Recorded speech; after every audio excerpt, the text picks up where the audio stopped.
Good morning, Commissioners, Chief Choi, Executive Director, Mr. Sibley. Okay. Executive Director, Mr. Sibley, Madam Secretary, Acting Inspector General Florence Yu, Mr. City Attorney Carlos De La Guerra, and members of the public. Today is Tuesday, November 5th, 2024. It is 9:30 a.m. This is a regular meeting of the Los Angeles Board of Police Commissioners. Madam Secretary, please call the roll. Good morning.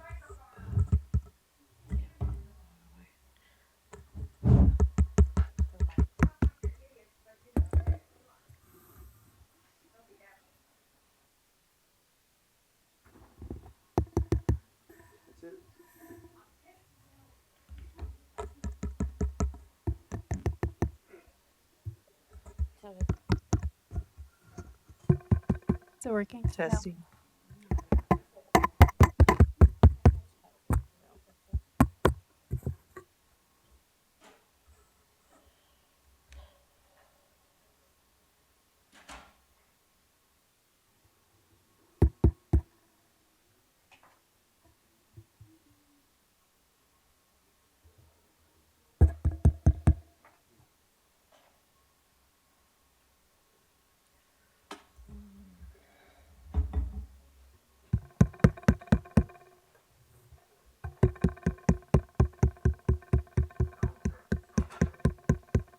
Is it working?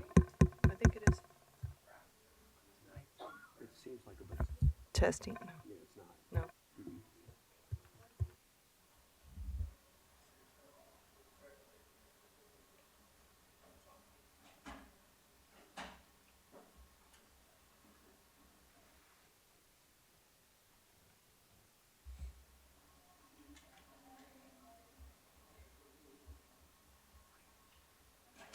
So they can hear us on Zoom.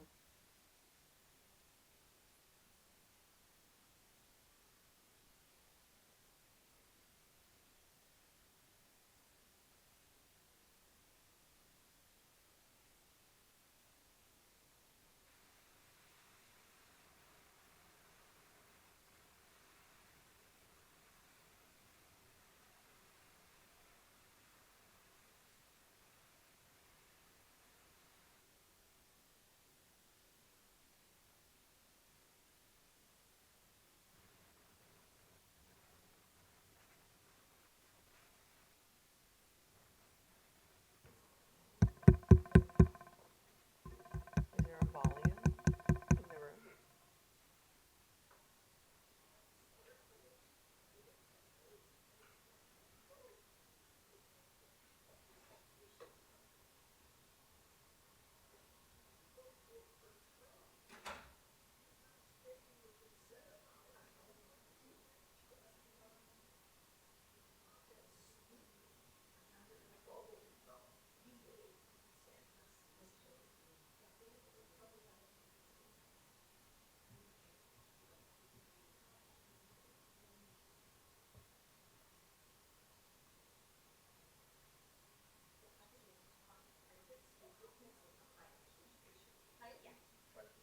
Because we can hear you.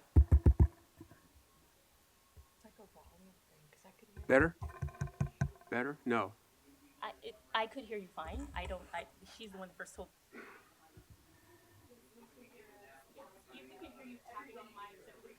Okay. You want to call the roll? Okay.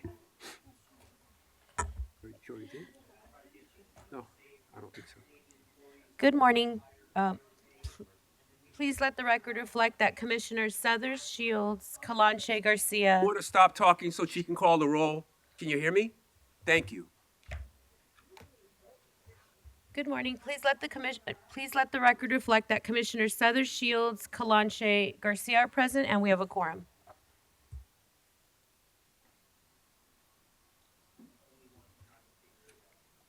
We welcome everyone attending this morning. The Police Commission is committing to ensuring equal access to its meetings. It is requested that the individuals who require the services of a translator contact the board secretary no later than the day preceding the meeting.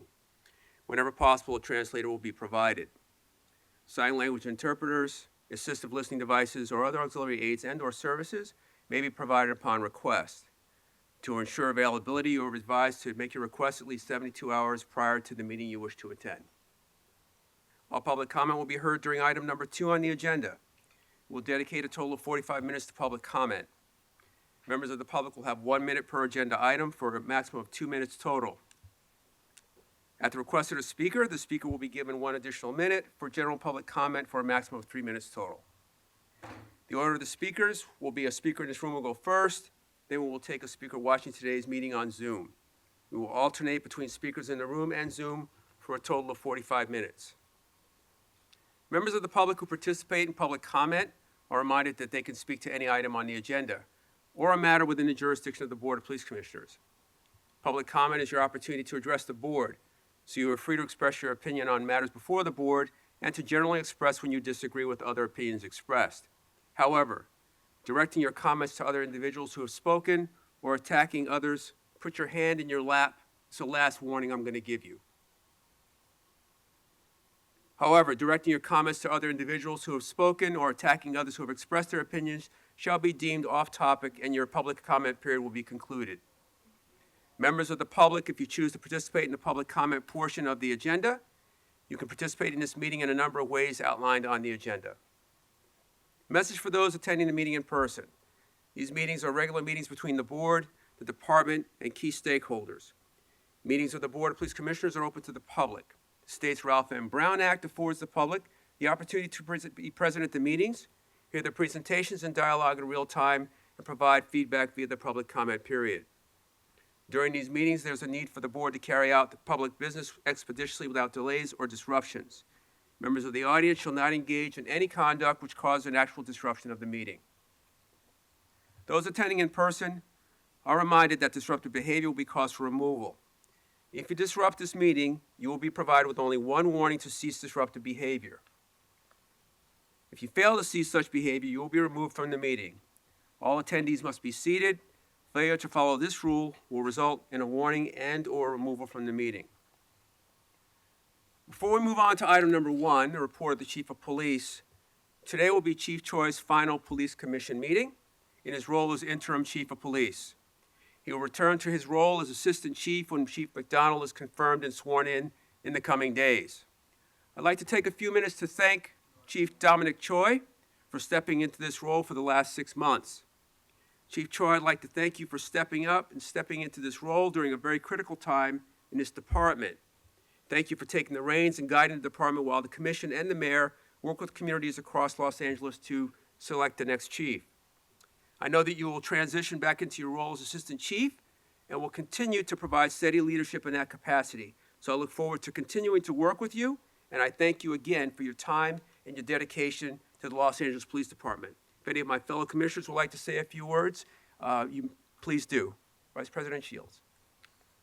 Thank you, Chief. I just wanted to say, we really could not have asked for someone who is more dedicated and better, well situated to help bridge this gap. And you did so remarkably. And I really value everything that you've done for the department and what you've previously done and what you'll continue to do for the department. So thank you, Chief.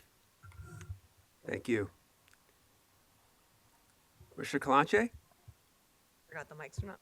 No. Chief Choi, you're not going. Oh, okay. You're not going far, but thank you for this time that you spent with us leading the department. I think you thought it was going to be a shorter period, but thank you so much.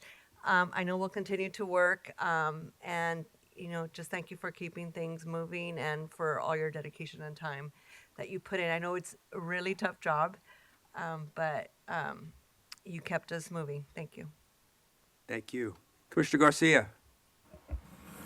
Chief Choi, thank you. Just like everybody's saying, appreciate you as an individual and your years in the department and your months in this role, and looking forward to continuing to work with you. And so, thank you. And with that, we'll move on to item number 1 on the agenda, the report of the Chief of Police, Chief Choi.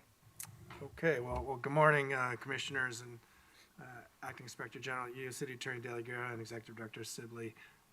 Let me just start by saying I appreciate the opportunity to act as the interim chief for this organization. It's been a honor and a privilege to lead the men and women of this outstanding organization. And all of you out there, the men and women of this organization has truly helped me get through this time, get the city through some challenging events that have happened in the last 8.5 months. So I thank you all for your hard work and your dedication to this city and public safety. To the commission, I want to thank you for your leadership and your ability to listen to me, even as an interim, and for me to be guided by you guys. I think we were a great team and work well together. This experience has made me a better person. I've learned so much. It'll make me a better leader as an assistant chief as I step down and take my role as an assistant chief again. I look forward to many more promising years ahead. I know we have a lot of big events coming forward in 26, 27, 28, and we look forward to those challenges. But I just want to say thank you for the opportunity, having confidence in me, and I'm better for it. So thank you. I'm going to start my comments today by talking about an officer-involved shooting in Southeast.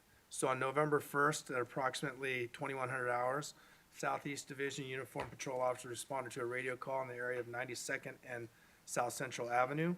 Suspect, later identified as Nijah Hill, pistol whipped 2 victims in an alley adjacent to the laundromat located at 9210 South Central Avenue. Hill then entered the laundromat and threatened several individuals while still armed. He then proceeded to the exterior of the business, where he began to threaten several vendors with the firearm. As officers arrived, they observed Hill standing on the sidewalk outside the laundromat. A short foot pursuit ensued, and during the foot pursuit, Hill produced a firearm and fired at the officers.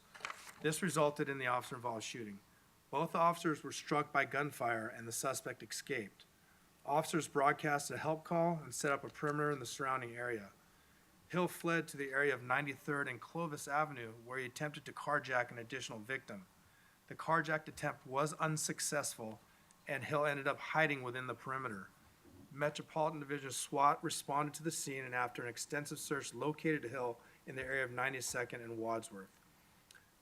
This is where he was taken into custody without incident. It was discovered that Hill had also sustained a gunshot wound to his right leg during the officer-involved shooting. Hill was transported to a local hospital where he was treated for his wound and cleared for booking. Both officers were transported to a local hospital by the fire department where they were treated for their wounds and subsequently discharged. Additionally, the single victim that was pistol whipped was transported to a local hospital where he was treated and also discharged for his injuries. A Glock Model 17 9mm semi-automatic firearm was located in a trash receptacle in the area of 93rd and Clovis, and 9 discharged 9mm casings were located within the officer-involved shooting crime scene. A pistol, the magazine, the cartridge casings were all processed and booked for evidence.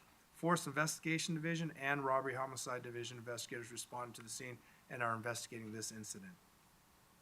I'm happy to announce that year-to-date, we've had 24 officer-involved shootings compared to 31 in the same time period last year.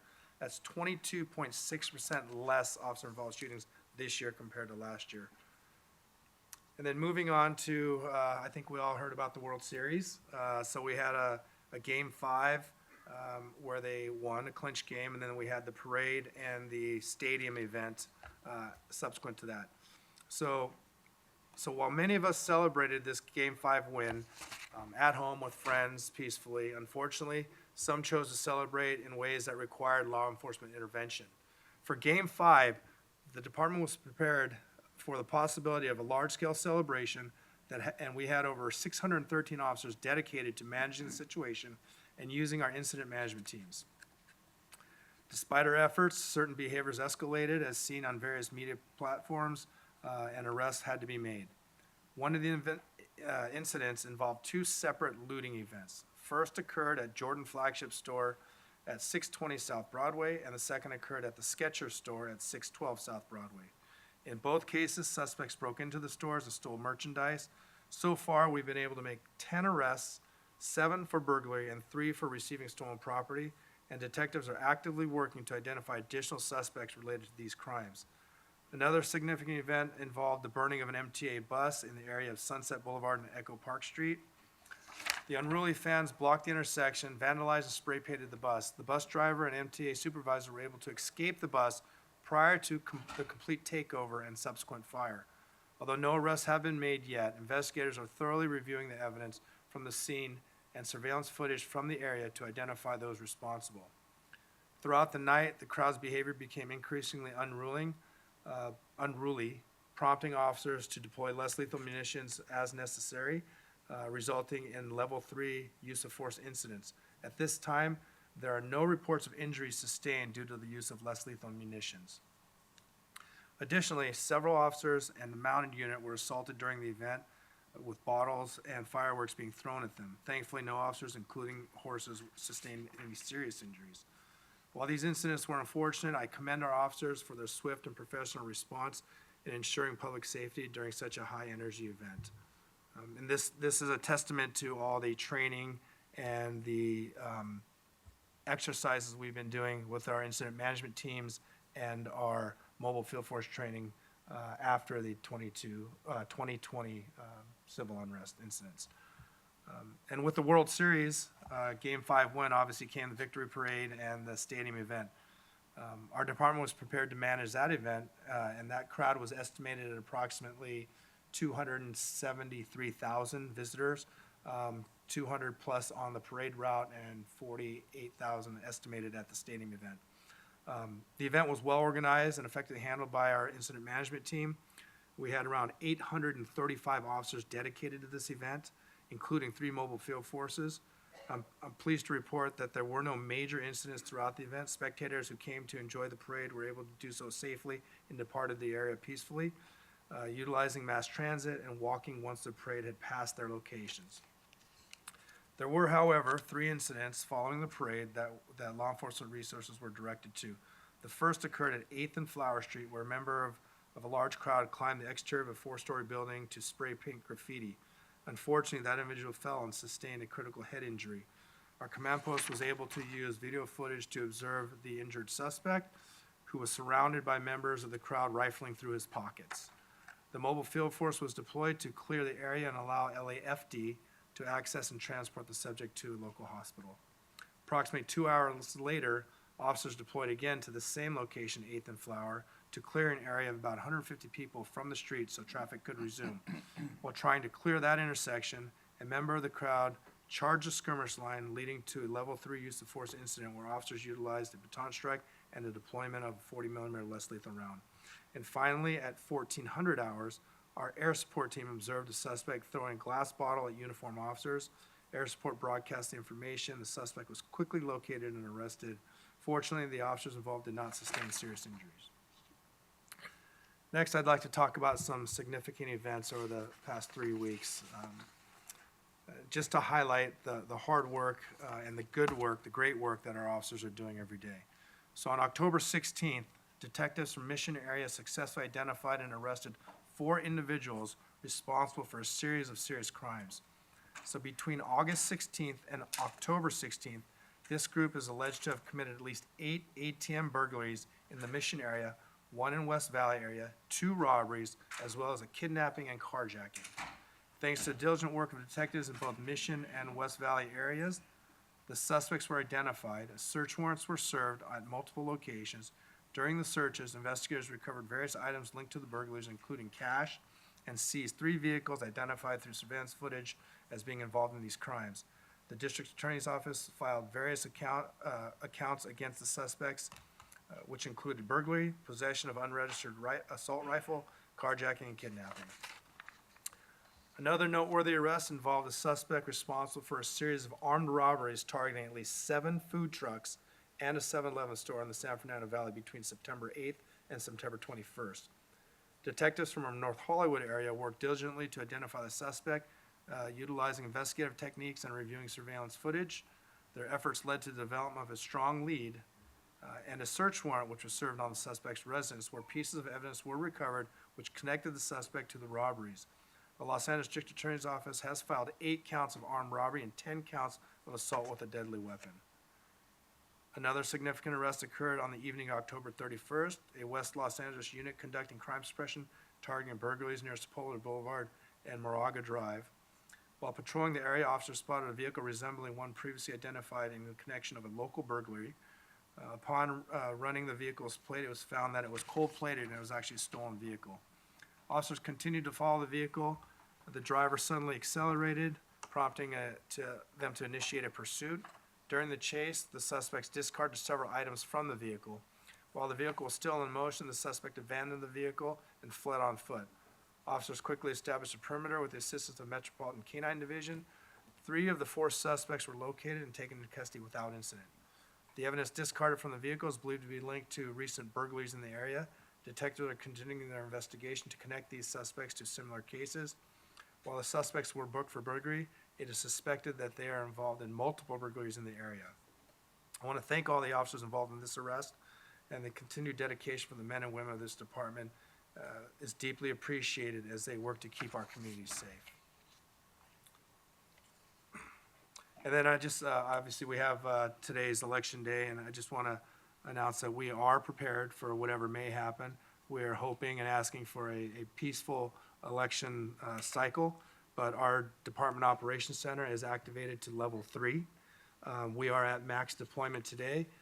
All of our sworn personnel, with the exception of narcotics and vice officers, are in uniform, and you will see a higher presence out there in the field in the coming days as well.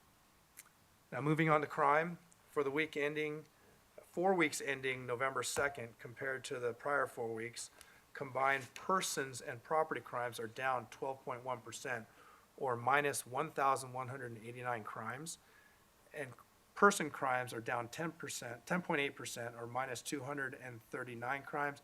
Property crimes are down 12.4%, or minus 950 crimes.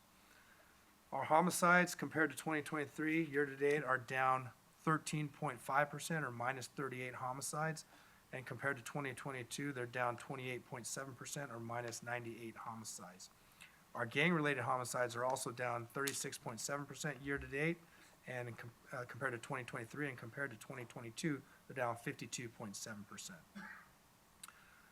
Our year-to-date victim shot is down 190 victims, or minus 18.1% compared to 2023, and they're down 315 victim shot, or 26.8% compared to 2022. For the past 4 weeks ending November 2nd, aggravated assaults are down 10.4%, or minus 146 aggravated assaults compared to the prior 4 weeks.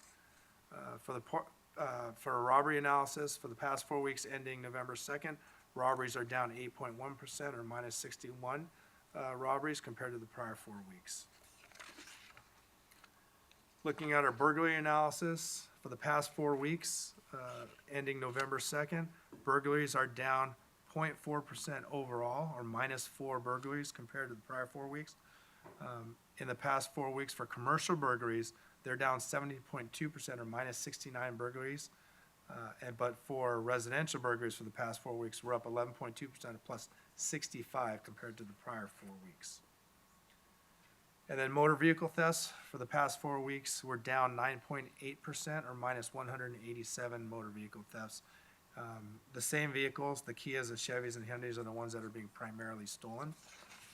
And our personnel strength, as of October 14th, sworn personnel strength is at 8,773. Our civilian personnel staffing is at 2,614, and our reserve officers are at 380. And that concludes my remarks. Thank you, Chief, and thank you for the update on the 2 officers struck by gunfire.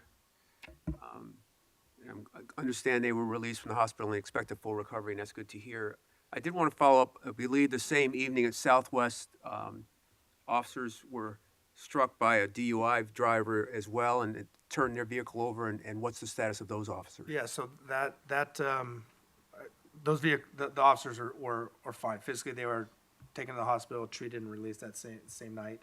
And I know the video images were, overturned vehicle, it looked horrendous, but the officers are very fortunate to not have any significant injuries. Thank you.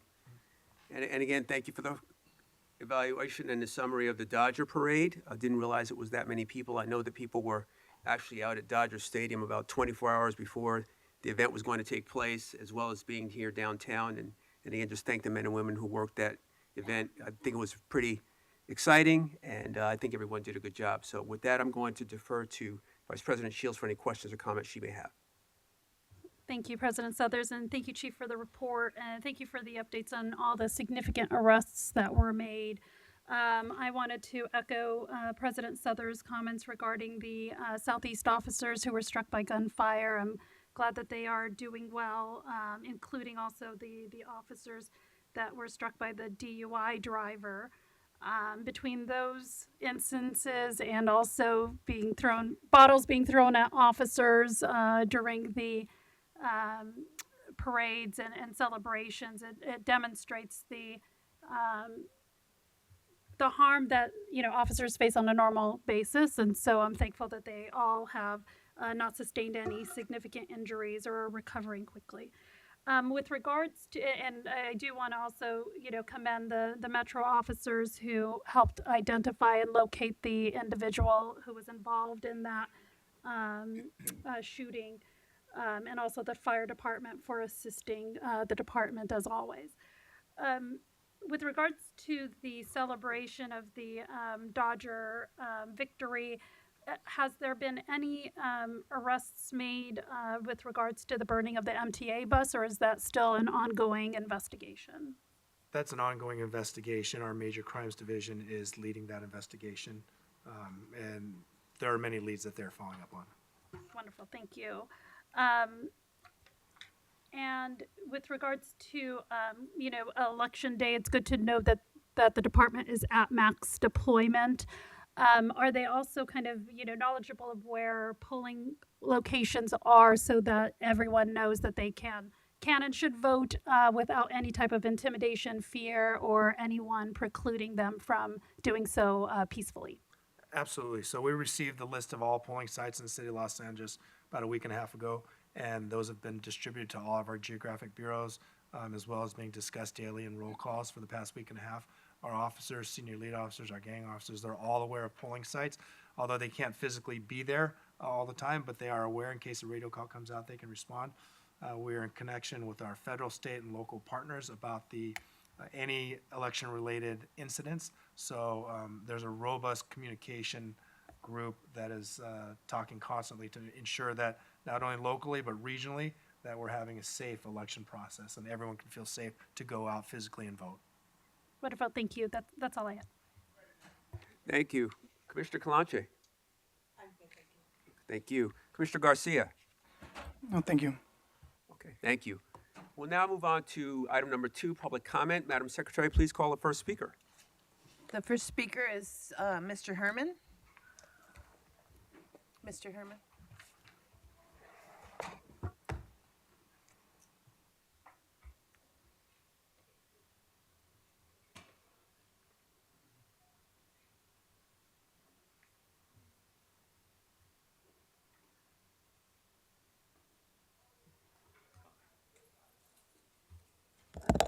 Test, test. Mic on?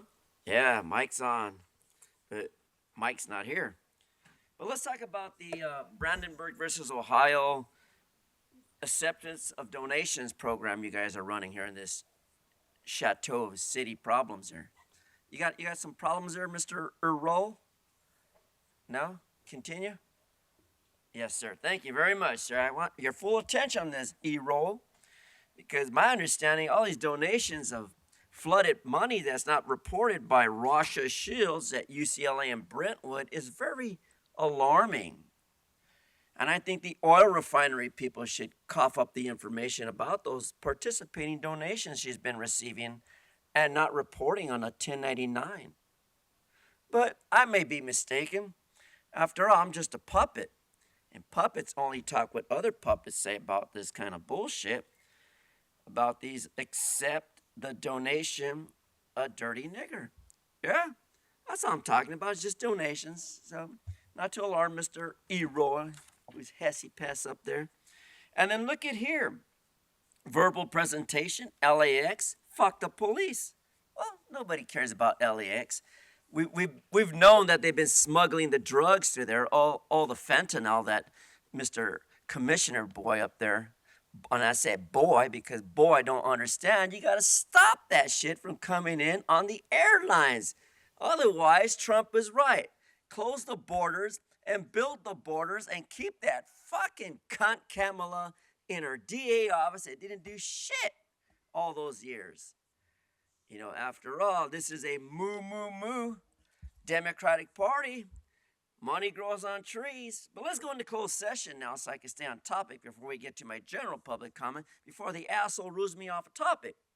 So here we got public employee discipline, dismissal, release, and public employee. Well, during the performance of one of your employees who physically assaulted me here at this podium, I find that as a civil dispute under my constitutional right to say, fuck the police, Earl. Now into my general public comment. Under the U.S. 395, 444, 1969, send the motherfuckers back to the dark garden. Let's save America and vote for Trump tonight, because this is the only time you'll be able to do so.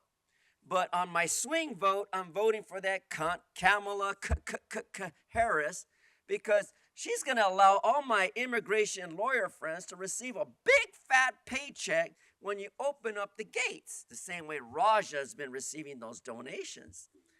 And besides that, who fucking cares? I'm glad James P. McDonald is the new chief. He will receive that $507,000 paycheck for the rest of his life, thanks to that stupid fucking bitch. What's her name? Bass. And for the record, here's your document. Thank you, Earl. Next, we have Betty Lay. Good morning. Oh, Good morning. okay. We can't hear Betty Lay. We'll move on.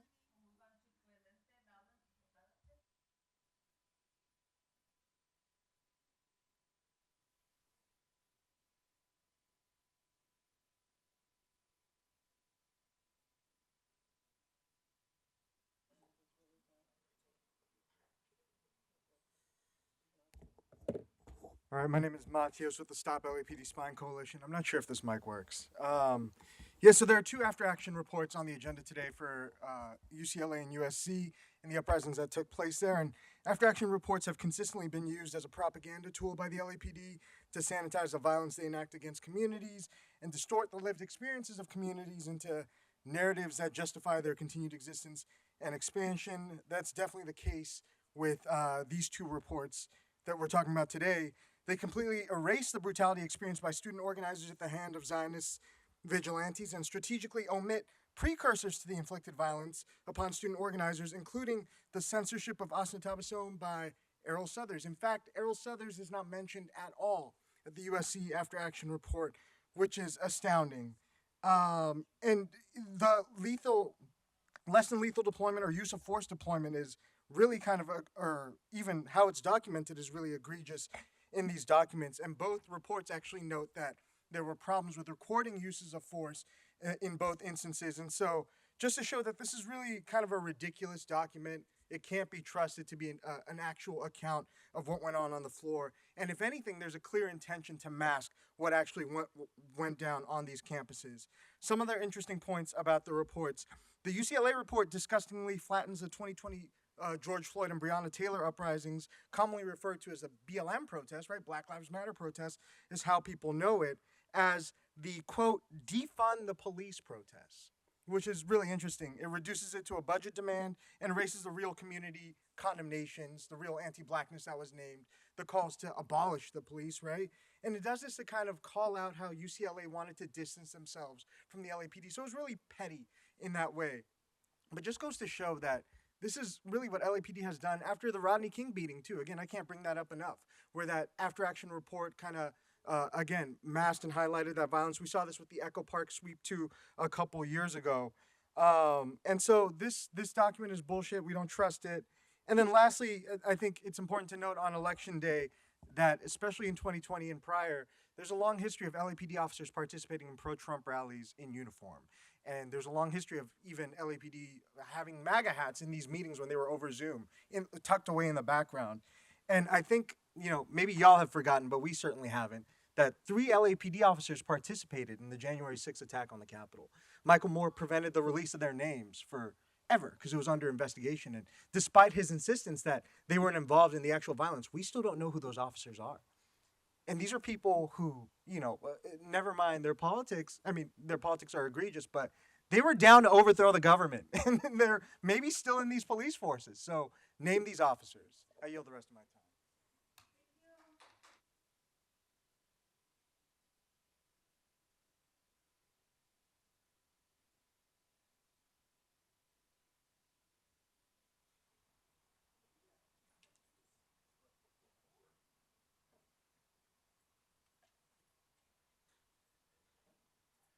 So Matios has said quite a bit about these reports, but I think I'm going to reiterate that all of these reports are like memos. They're not even real reports. And one thing we need to constantly remind ourselves that what's always missing in these reports is, which is by intent and design as well, that the incident happened that day, but what was the whole history behind leading to that incident and to that day as well? LAPD is actively engaged in information sharing with these police forces. LAPD is actively engaging in social media surveillance of the students that are going on. LAPD is actively engaging in where they move, where they go, using license plate readers. So the whole architecture of surveillance is constantly active as, leading up to that point. So to just kind of name something in a report, we shouldn't even call this a report. This is a memo. It's a memo basically about who went, who talked, what happened, defund the police, and that's where it ends. So, these reports are again to sanitize the action. These reports are again to completely degrade the impact that has happened on students and the trauma that happened, and also to allow Zionist forces and to allow violent Zionist forces to come and assault these students and just kind of become an audience. The other thing also we need to be looking at this is in the broader impact of this report is that what purpose they serve, because the cheap thrill and the cheap sensationalization is on. Congress is coming out with a report about anti-Semitism.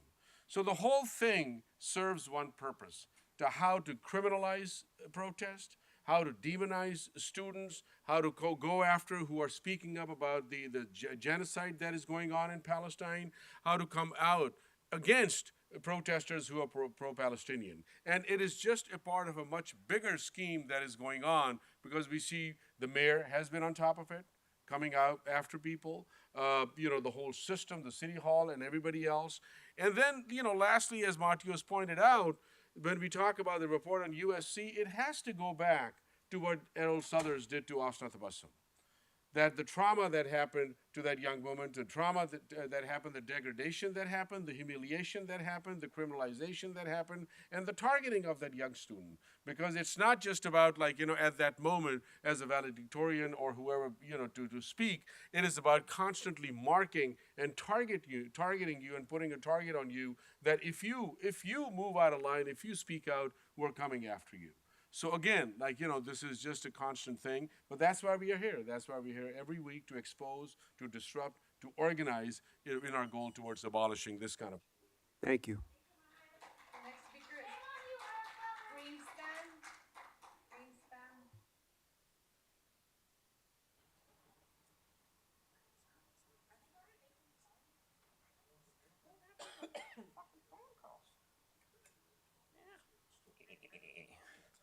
Yes. I don't know if this is working. I don't think it is. Okay. So, of course, we have the compensation package, the very, very low compensation package. How come the bitch DEI hire for DWP makes $759,000, but you only want to pay the white police chief $500,000? What the fuck is going on here? I think that's inverse discrimination. Yes, it is. This department has far more cover-ups than the DWP. I mean, Jim's going to be spending all of his time destroying documents, in my opinion, covering up crime, in my opinion. He should at least get $750. What do you think there, Calanche? Remember when we had those street tacos? I think we talked about this, did we? So I move that the compensation be equal to the DWP commissioner. $759,000 is the fair salary, not this crooked crap. And then, of course, we got Dominic Choi. You got fucked, didn't you? First, you were the most qualified candidate, but you're the wrong race, and you're surely the wrong gender, so you don't get shit. Asians don't get anything in this city. Except 2 complaints. You got 2 complaints against you. Holy shit! 2 fucking complaints against an interim chief? That's a new record. Let's give him a hand. Oh, yeah. That's right. Yes, old Dominic Choi. Always over there at Langer's. Always trying to stuff his face with all that overpriced bacon. You know you like bacon. Yes. Old man Langer. You promised him to clean up MacArthur Park. You haven't done shit. That's probably one of the complaints. Now, you're going to have to sit there and be the water boy for the white police commissioner. You have seniority, you have better training, you have up-to-date certificates, and you're far more qualified than old Jim, but you got to sit there next to him and take his fucking orders. You've been waiting 30 years to be the chief. How come this fucking board of racist commissioners won't make Dominic Choi the goddamn police chief? Most qualified person we've ever had. Because he's not black and he's not a woman. Oh, okay. And he's not white. That's right. So remember, Dominic, Asian people still have 100 years to go to them chains come off. But as we like to say to everybody, your reign has been a good reign. You failed. And then we're going to bring in this new commissioner. She's a judge? Holy shit. But we always want to leave on a high note. We want to say to the Dominic Choi, so long, nigger!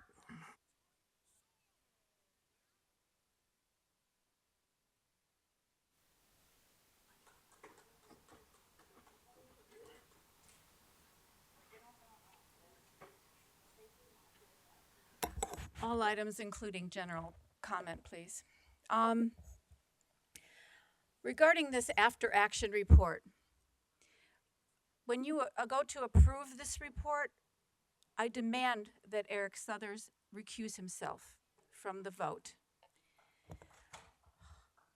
And once again, we have LAPD reporting on itself, reporting on its own actions, excusing its own actions. What they did, because I was there at UCLA, what they did was look at peaceful protesters and impute intentions, pre-operative intentions on them as being terrorists, extremists, and criminal. That's the way I saw it, and that's the way it happened, and I'm sure that there's no mention of that in the report. I also want to talk about you putting the report on the director's recommendations of that $500,000 salary on a consent item. Did you not anticipate that that would not be without contention? Did you not anticipate that people would be furious about that? You have a city council, a city, LA City, where the budget is run out, where they're borrowing money to pay settlements that were caused by LAPD, where they're laying off workers, and you think a $500,000 salary would be on a consent item, would be justified as not being controversial? Shame on you for trying to avoid what deserves to be a really hot issue.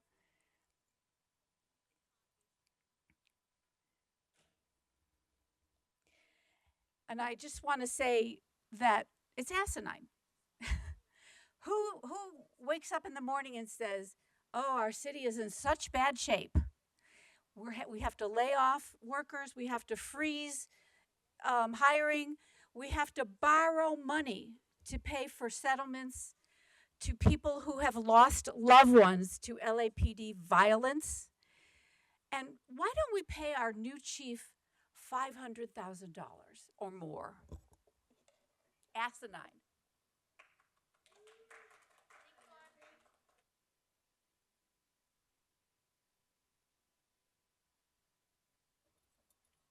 Can you hear me? All right. Okay. Hello, my name is Clemente. I'm a student at USC, and I'm here to comment on BPC 24284. It's a worrying report that LAPD issued on its violence at USC. There are multiple glaring omissions in the report, despite multiple videos showing LAPD and DPS abusing and repressing students. I'm going to provide a few examples that weren't included in the report. On April 24, 2024, the first day of the protest, a DPS and LAPD officer violently throwed a student on the ground, possibly endangering their life. On April 27, 2024, disgraced LAPD officer Frank Trevino, now at DPS, who was fired by the LAPD in the early 2000s for misconduct, almost runs a student journalist over. He is only one of 5 other ex-LAPD officers at DPS. We condemn this pipeline between DPS and LAPD. And then on May 5th, in the report, it states that there was no use of force on May 5th, when on that day, a student was shot with a, quote, non-lethal projectile when LAPD violently swept students. That was omitted from the report. It was mentioned in a little section, but that was the use of force. There's a video there. In fact, that student is suing LAPD right now.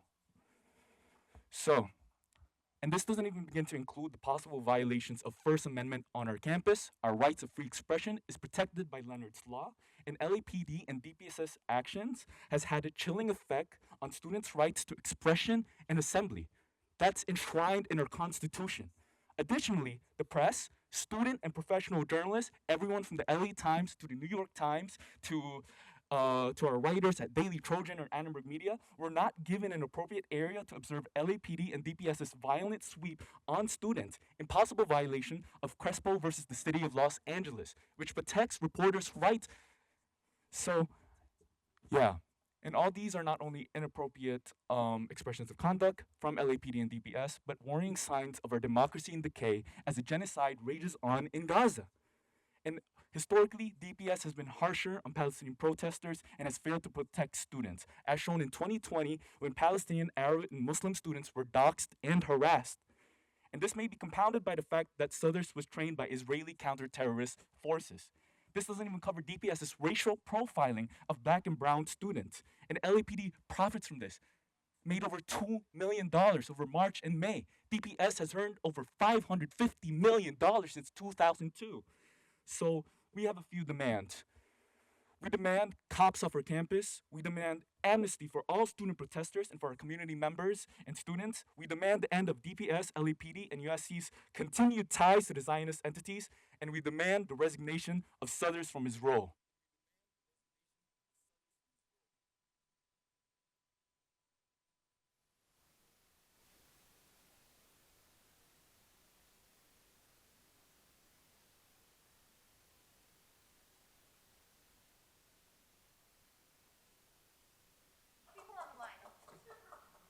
People are asking if you missed their name because they're not hearing any names being called on in the Zoom. You're completely out of control today.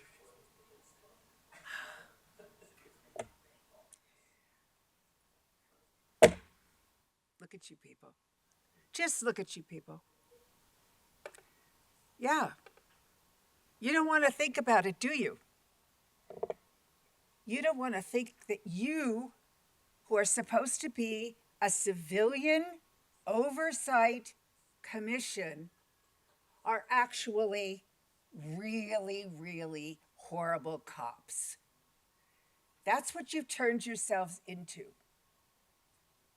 And especially with this appointment of McDonald. You are actually slapping your hands or slapping in the face the voters of this city and of this county who voted him, very deliberately voted him out of office as sheriff.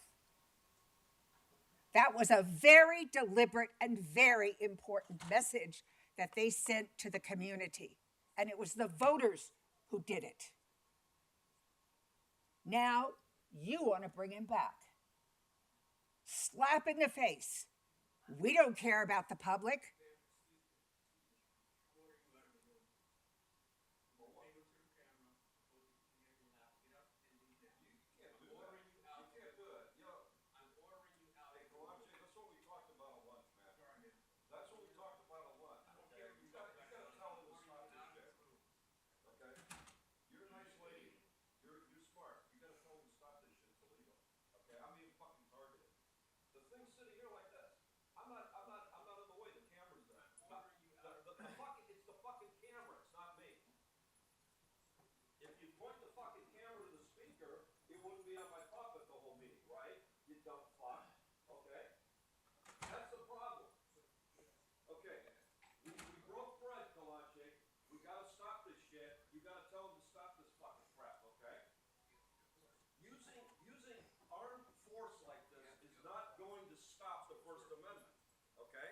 It's not going to stop it. Okay? I've got the ear of people in D.C. So you better hope your buddy Trump wins. Because if he doesn't win, you motherfuckers are under investigation. Because you're violating the First Amendment. And you're using force to intimidate and harass public speakers. That's what the whole thing was about. Okay? That's what it's about. Okay? Now, it's not my fault that you're a fucking puppet. This is a real puppet. So rough, and all this criminality with developers, it's wrong. Always will be wrong. Vets come first, boo. And you denied the vets housing. You denied us under HHH, bitch, bitch, bitch, which you are. So, like I said in the future, fuck the police and Trump.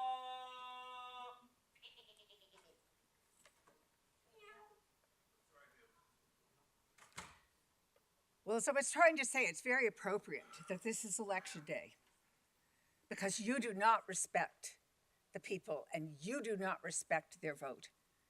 And then you come along with another big slap in the face and another torture technique, taking our hard-earned money and paying this man an exorbitant salary. $500,000? Give me a break. Give me a break. We have to pay that when we said we didn't want him as sheriff? And now we have to pay it? I know what you're doing. What you're doing is gearing up for the events that are coming. You want peaceful protesters in jail. You want to label them terrorists.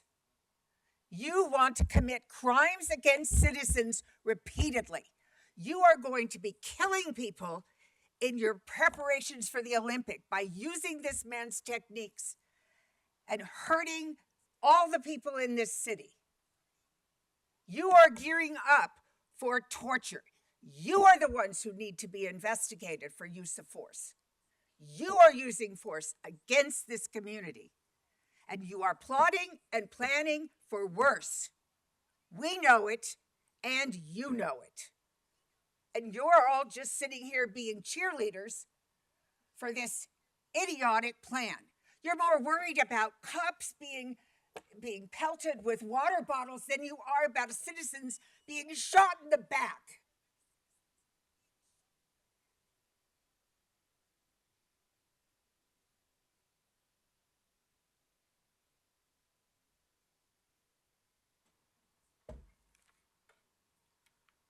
Good morning. I'm here for something a little different. I'm here to stand up for two girls who on Sunday were at a Scientology event with their parents. The father, with the father, Alberto Godinez. These girls ran away from their dad at Scientology building, ran for safety to complete strangers, begging for help and begging them not to call the police because the police work for Scientology. This is in the Northeast Division, and I have seen firsthand, any of the protesters have, how in bed Northeast Division is with Scientology. It's because Janet Wieland is on their CPAB. She is one step under David Miscavige, and she is on your CPAB.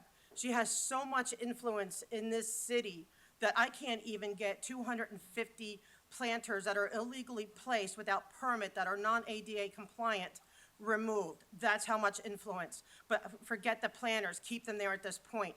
I want to know, we all want to know what happened to these girls.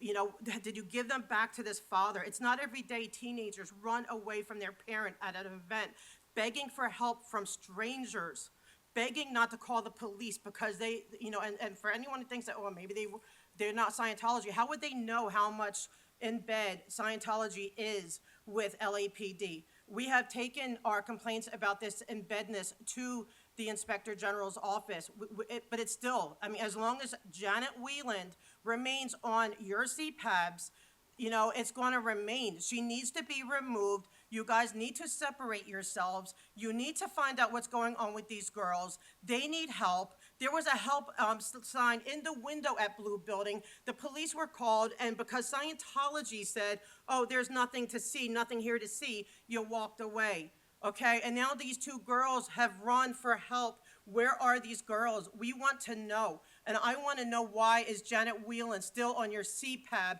with all this influence? She has influence over every area of the city on behalf of Scientology. Enough is enough. I'm going to keep coming until it stops. We want our police to be, you know, for the people, not for Scientology. And I'm asking you, Chief Choi, this is your last duty, you know, for that you are here, you know, in your capacity. Please find these girls. Please bring justice. Please bring help, and please make it stop. No child belongs to be dealing with whatever it is that they are dealing with that they don't want to deal with. No child deserves that. How many children do you see run and beg for help from strangers? And they can't, and they know better than to call the police. That breaks my heart. When I was a kid, we had these helping hand signs up. You go there, they're going to call the police, and the police are going to be there to help you. But the police actions that night were egregious. I beg you to look into it, sir, please. Okay. Thank you.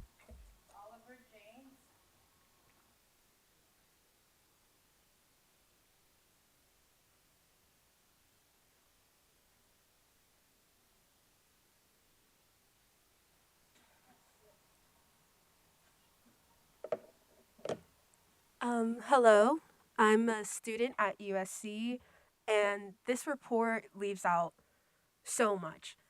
As a student, the reason why I'm scared to go to campus every day is because of cops that you guys sent to our campus to beat up students. I watched my friend be chokeholded by a police officer.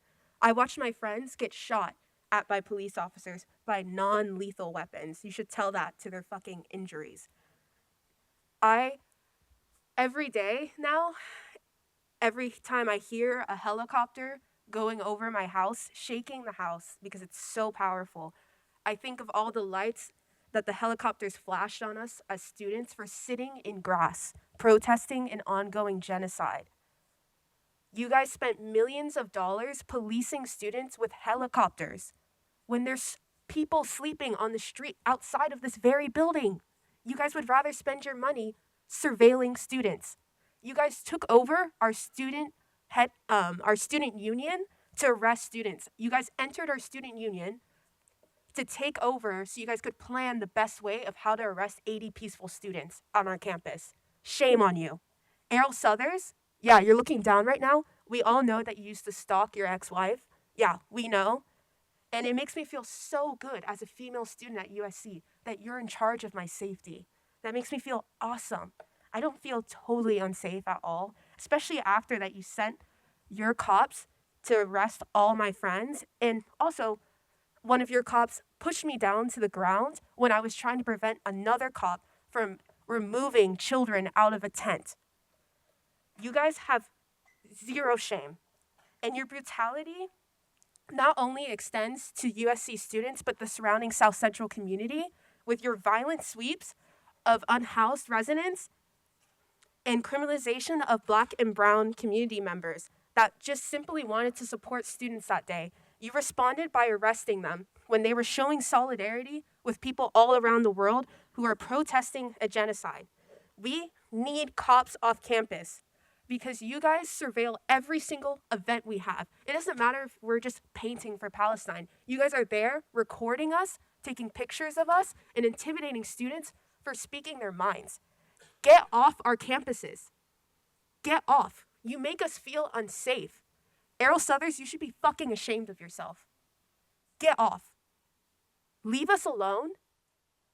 We don't want anything to do with you because all you have done is instilled a culture of fear. Our gates are locked up. Our gates are completely locked up because of cops like you that would rather spend all your time surveilling students for saying free Palestine than actually protecting us. So shame on you, Errol Southers.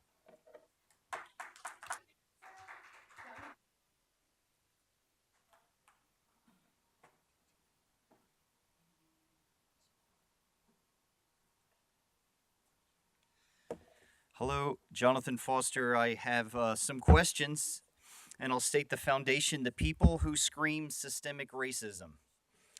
Well, let me tell you. See, I'm mostly white. I'm part Choctaw, and the systemic racism is right in front of me. Then there's Kevin Leon, guy with 2 first names. He won't step down. Gil Cedillo, he wouldn't step down. The LAPD won't tell the truth about who sent the George Floyd Valentine. The LAPD won't step down. It's the same damn thing. The entire command staff is covering this up. The commission is covering this up. It sounds like the same damn racist. We wouldn't know without the secret recording, and we wouldn't know without the George Floyd Valentine, but it's still happening today. The LAPD is trying to make it a real secret. They're trying to keep it quiet. And this is the same political silence, not political science. This is political silence. Because they know they're in trouble. You know, this wasn't the one isolated moment. Now it's all over. This is happening today. Nothing changed in many of the settings that matter. Let me say that again. Nothing changed in many of the settings that matter, government and policing, the stuff that matters. It's still systemic racism. Here it is, another one of the nonstop examples of systemic racism that people in media and the government says it doesn't exist. These vagabond politicians that go from office to office with their hobo racism says it doesn't exist. They say systemic racism doesn't exist. What is this then? What's happening with Kevin Leon, the guy with 2 first names, and the LAPD displaying outright racism towards certain black people? Is the LAPD and the guy with 2 first names, Kevin Leon, are they saying it's something else? Are you saying it's something else? Who do we count on or rely on to stop the racism if we can't count on the LAPD or elected officials? If what you got to do to prove anything puts a person in a criminal position, how do we stop it? When the systemic racist is Eileen, when the systemic racism is Rasha, is Briggs, is Fabian, is Soberoff, is Loser, is Choi, is Sancho Tina, is the whole command staff. The government of LA, Nori, Kevin Leon, a guy with 2 first names, Gil and Ron, the government of California. Who can I count on? Who?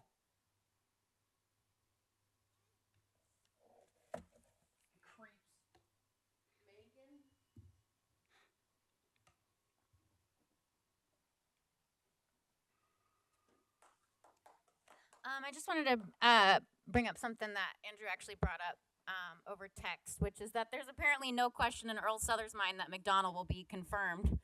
And why should there be? Chief Choi, you said serving as interim police chief made you a better person. I'm just wondering which part specifically. Was it 6 unhoused people dying every day while your department eats up half the city budget? Was it your extremely fat paycheck? Was it being the face of the deadliest police department in the country? Was it attacking people who were celebrating the Dodgers win? What about brutally shutting down peaceful protests? Or just a couple days ago, arresting poor people along the Dodgers victory parade to get them out of view? Was it the all expenses paid trip to Paris? Or was it presiding over an organization full of rapists, drug traffickers, thieves, and liars? All stories that actually came out during your tenure. Was it standing by while extremist terrorists attacked student protesters on UCLA's campus? Or was it ramping up ticketing and arrests in Skid Row after Grants Pass? I would love to hear more specificity as to what exactly you're proud of and how you became a better person. It's mainstream news that LAPD is bankrupting our city, and you're proposing to pay the new chief more than $500,000. That's his base salary. A disgraced former sheriff who was voted out of office because he was such a shitty sheriff will almost certainly, after benefits, be making more than the President of the United States. Rasha, you mentioned the department's at max deployment today, and in the same breath expressed concern that people be able to vote without intimidation and fear. I don't know about you guys, but LAPD and max deployment definitely is always signal safety and calm for me. Thank you.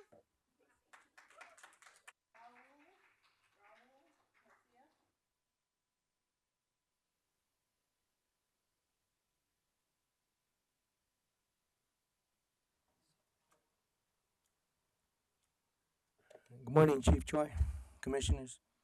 I'd like to quote the late Reverend Dr. Martin Luther King Jr., who said the following regarding the tragic breakdown of moral and ethical standards in American society. He said the following: "It is midnight within the moral order. At midnight, colors lose their distinctiveness and become a sullen shade of gray. Moral principles have lost their distinctiveness. For modern man, absolute right and wrong are a matter of what the majority is doing. Right and wrong are relative to the likes and dislikes and the customs of a particular community." I'm going to go on here. "Midnight is the hour when men desperately seek to obey the 11th commandment, thou shalt not get caught. According to the ethic of midnight, the cardinal sin is to be caught and the cardinal virtue is to get by. It is all right to lie, but one must lie with real finesse. It is all right to steal if one is so dignified that, if caught, the charge becomes embezzlement, not robbery. It is permissible even to hate, if one so dresses his hating in the garments of love, that hating appears to be loving. The Darwinian concept of the survival of the fittest has been substituted by a philosophy of the survival of the slickest. This mentality has brought a tragic breakdown of moral standards, and the midnight of moral degeneration deepens." I would just like to make this comment. Two individuals have not been arrested. Sean Evan Buer, who's inflicted crimes against humanity, against young Saul Chai, my landlady, he's still not arrested. Colin Ford, I believe that's his last name, who went after me with a knife, who Northeast Division refused to arrest, has still not been arrested. These are two white male, blue-eyed gentlemen, and I should not call them gentlemen. They have not been arrested. I am asking for the resignation of Kevin Leon, effective immediately, because he has poisoned the Northeast Division with his criminal coddling agenda. He is the author of the California Values Act, which resulted in the murders of 3 sisters and their chaperone, bodyguard, Nathaniel Kong, when their father, who assaulted a CHP officer, was not deported immediately. He was let out like he was an American citizen. He had a meeting at a church, which his wife allowed, and he murdered his 3 daughters and Mr. Kong and committed suicide. This is who's running this Northeast Division. These officers, I can ask for the immediate firings of Matthew Eddy and Mac, Officer Estrada, Adult Protective Services.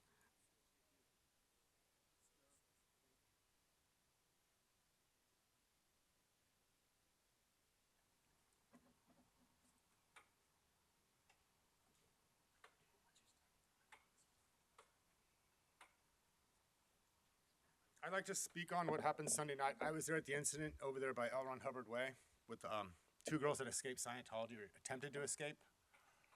I was very disturbed by being there and not having a female officer present. It was all male officers. That's unacceptable in my opinion and several other people's opinions that were there. Another thing that disturbed me very much, besides seeing those girls very frightened and terrified, was an officer made a statement as he was driving away when a citizen asked what was going on, and the officer said, "Don't worry about it." Officer's name was Anthony Valenzuela. The officer said, "Don't worry about it. They're just up there trying to unalive us," meaning unalive the officer, meaning pertaining to us protesters that were up there filming. Very unacceptable, very frightening. That could have started outrage with the whole community. To say something like that is disgusting. I am afraid of this department now because of that statement he made. It's unacceptable. I have nothing else to say. Excuse me, sir. Excuse me? I have video as well. He'll take a complaint. We have a gentleman who'll take a complaint.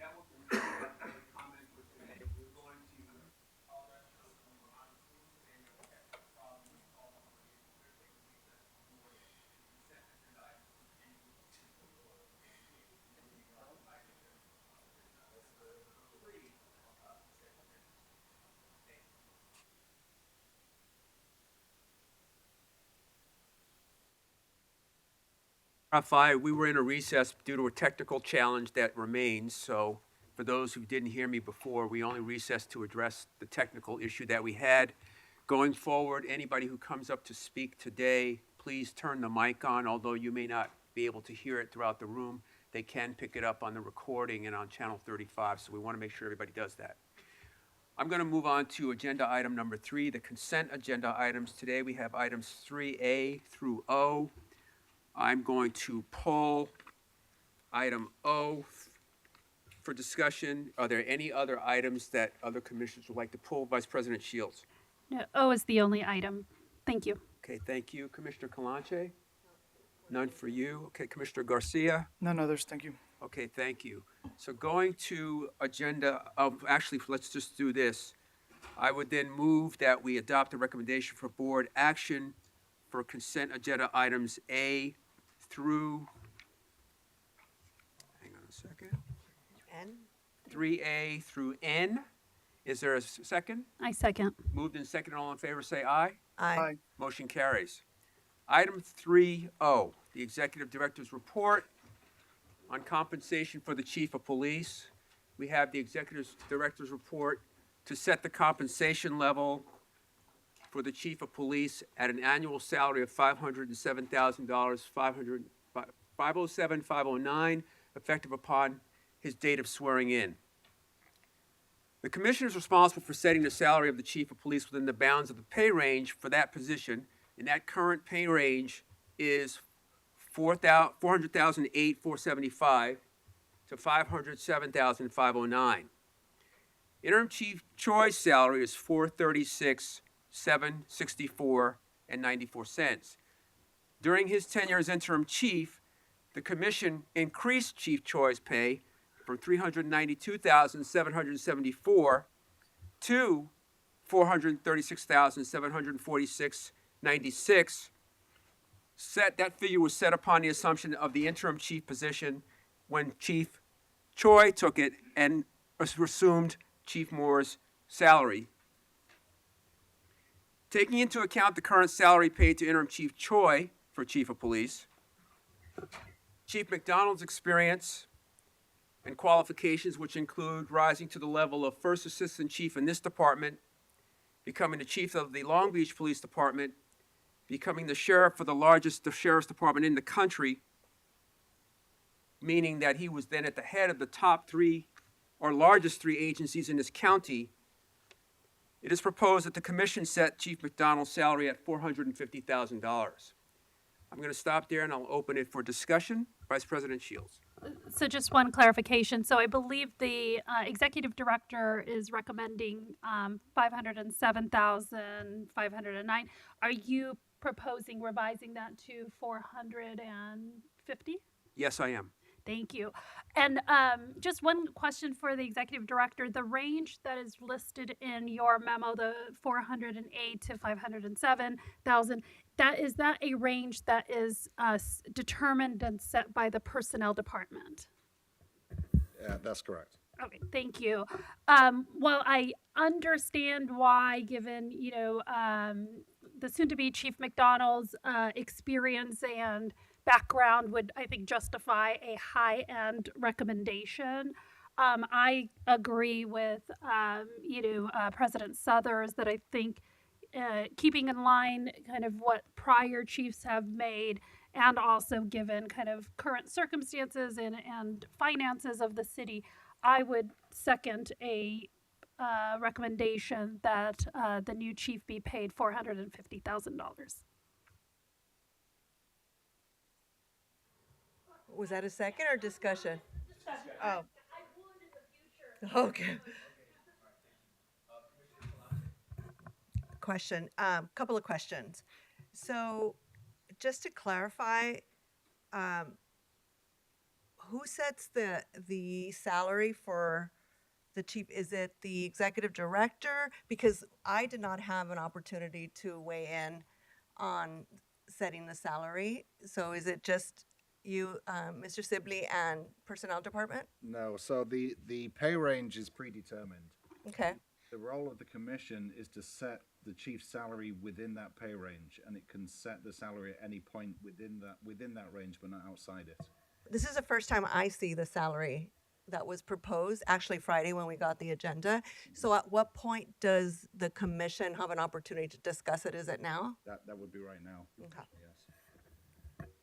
So President Suthers and Vice President Shields, why wouldn't we start them at a lower rate? Since given the situation that the city is in, I just feel like it's an adequate salary for a chief. What would make us not want to start them at the lower end? The reason I wouldn't want to start him at the lower end is because we increased Chief Choi's pay to match Chief Moore's pay at $436,746. My recommendation is to go to 450, which is lower than the max, but more than Chief Choi, to assume these responsibilities based on, again, Chief McDonald's experience and qualifications for the position. Got it. Okay. I just have concerns that the city is in a budget crisis, and as being responsible for hiring and other people in the city not having jobs, I just feel like it would be prudent to save money, and we expect this chief to get pay raises every year, and I think where Chief Moore was also was part of him getting increases annually. So it's hard to compare like a new chief to what Chief Moore was. Those are just my positions on it. I feel like there's an opportunity for our new chief to get an increase in salary. So I would be more in favor of starting at the lower end. Given that it even came with the raise, because last year's salaries were different than this year's, given the raises that LAPD got. So your suggestion is to offer him less than Chief Choi? Yes. Okay, thank you. Mr. President, as well, if I can just add one more data point, if it's useful to the discussion, which is that an assistant chief will currently earn $404,000 at their top rate of pay, just so you can compare that with the rate of the chief subordinates. Commissioner Garcia. So I agree with some of Commissioner Calanche's framing and concerns.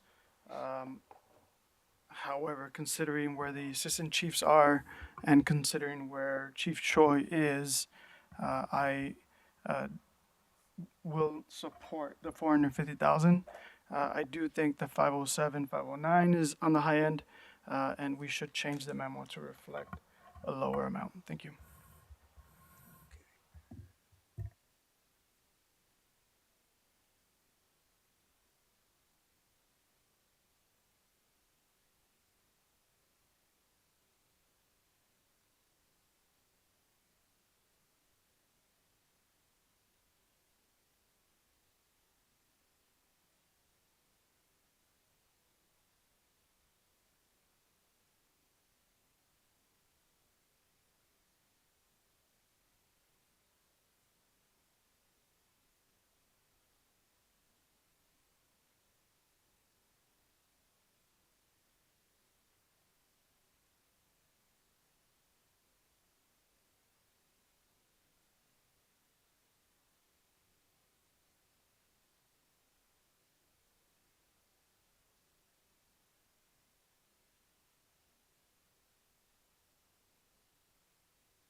So based on the discussion and consultation with council, I'm going to recommend that we amend the executive director's report for compensation for the chief of police to reflect that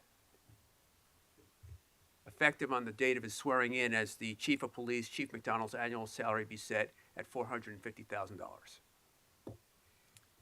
Is that a motion? That is a motion. Is there a second? I second. Moved and seconded. All in favor, say aye. Aye. All opposed?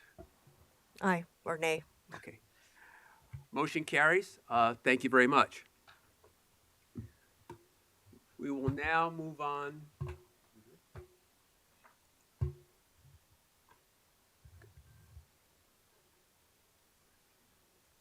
it. So at this time, what we'll do is I will go ahead and instruct the executive director to amend the report and then forward it as appropriate. Yes, sir. We'll now move on to item number 4 on the agenda, regular agenda items. We have 4A as a verbal presentation relative to the operations of the LAX Field Services Division. Oh. Should I do it now? Okay. And gentlemen, before we start, let me go ahead and set the schedule for the regular agenda items. We are going to pull item 4C, which is the department's report relative to the University of Southern California campus protest after action report. That'll be moved to a future meeting when we'll have the appropriate number of commissioners here to make a quorum because of recusals of one or more of the commissioners that are here today. Yes, 4C.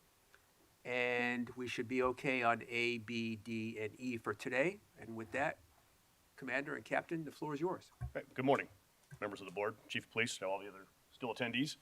I'm Captain Mike Rippey from LAX Field Services Division. And I just want to make sure you, even though we can't hear in here, is your mic on? It is on, sir. Thank Green you, sir. lights go. Okay, thank you.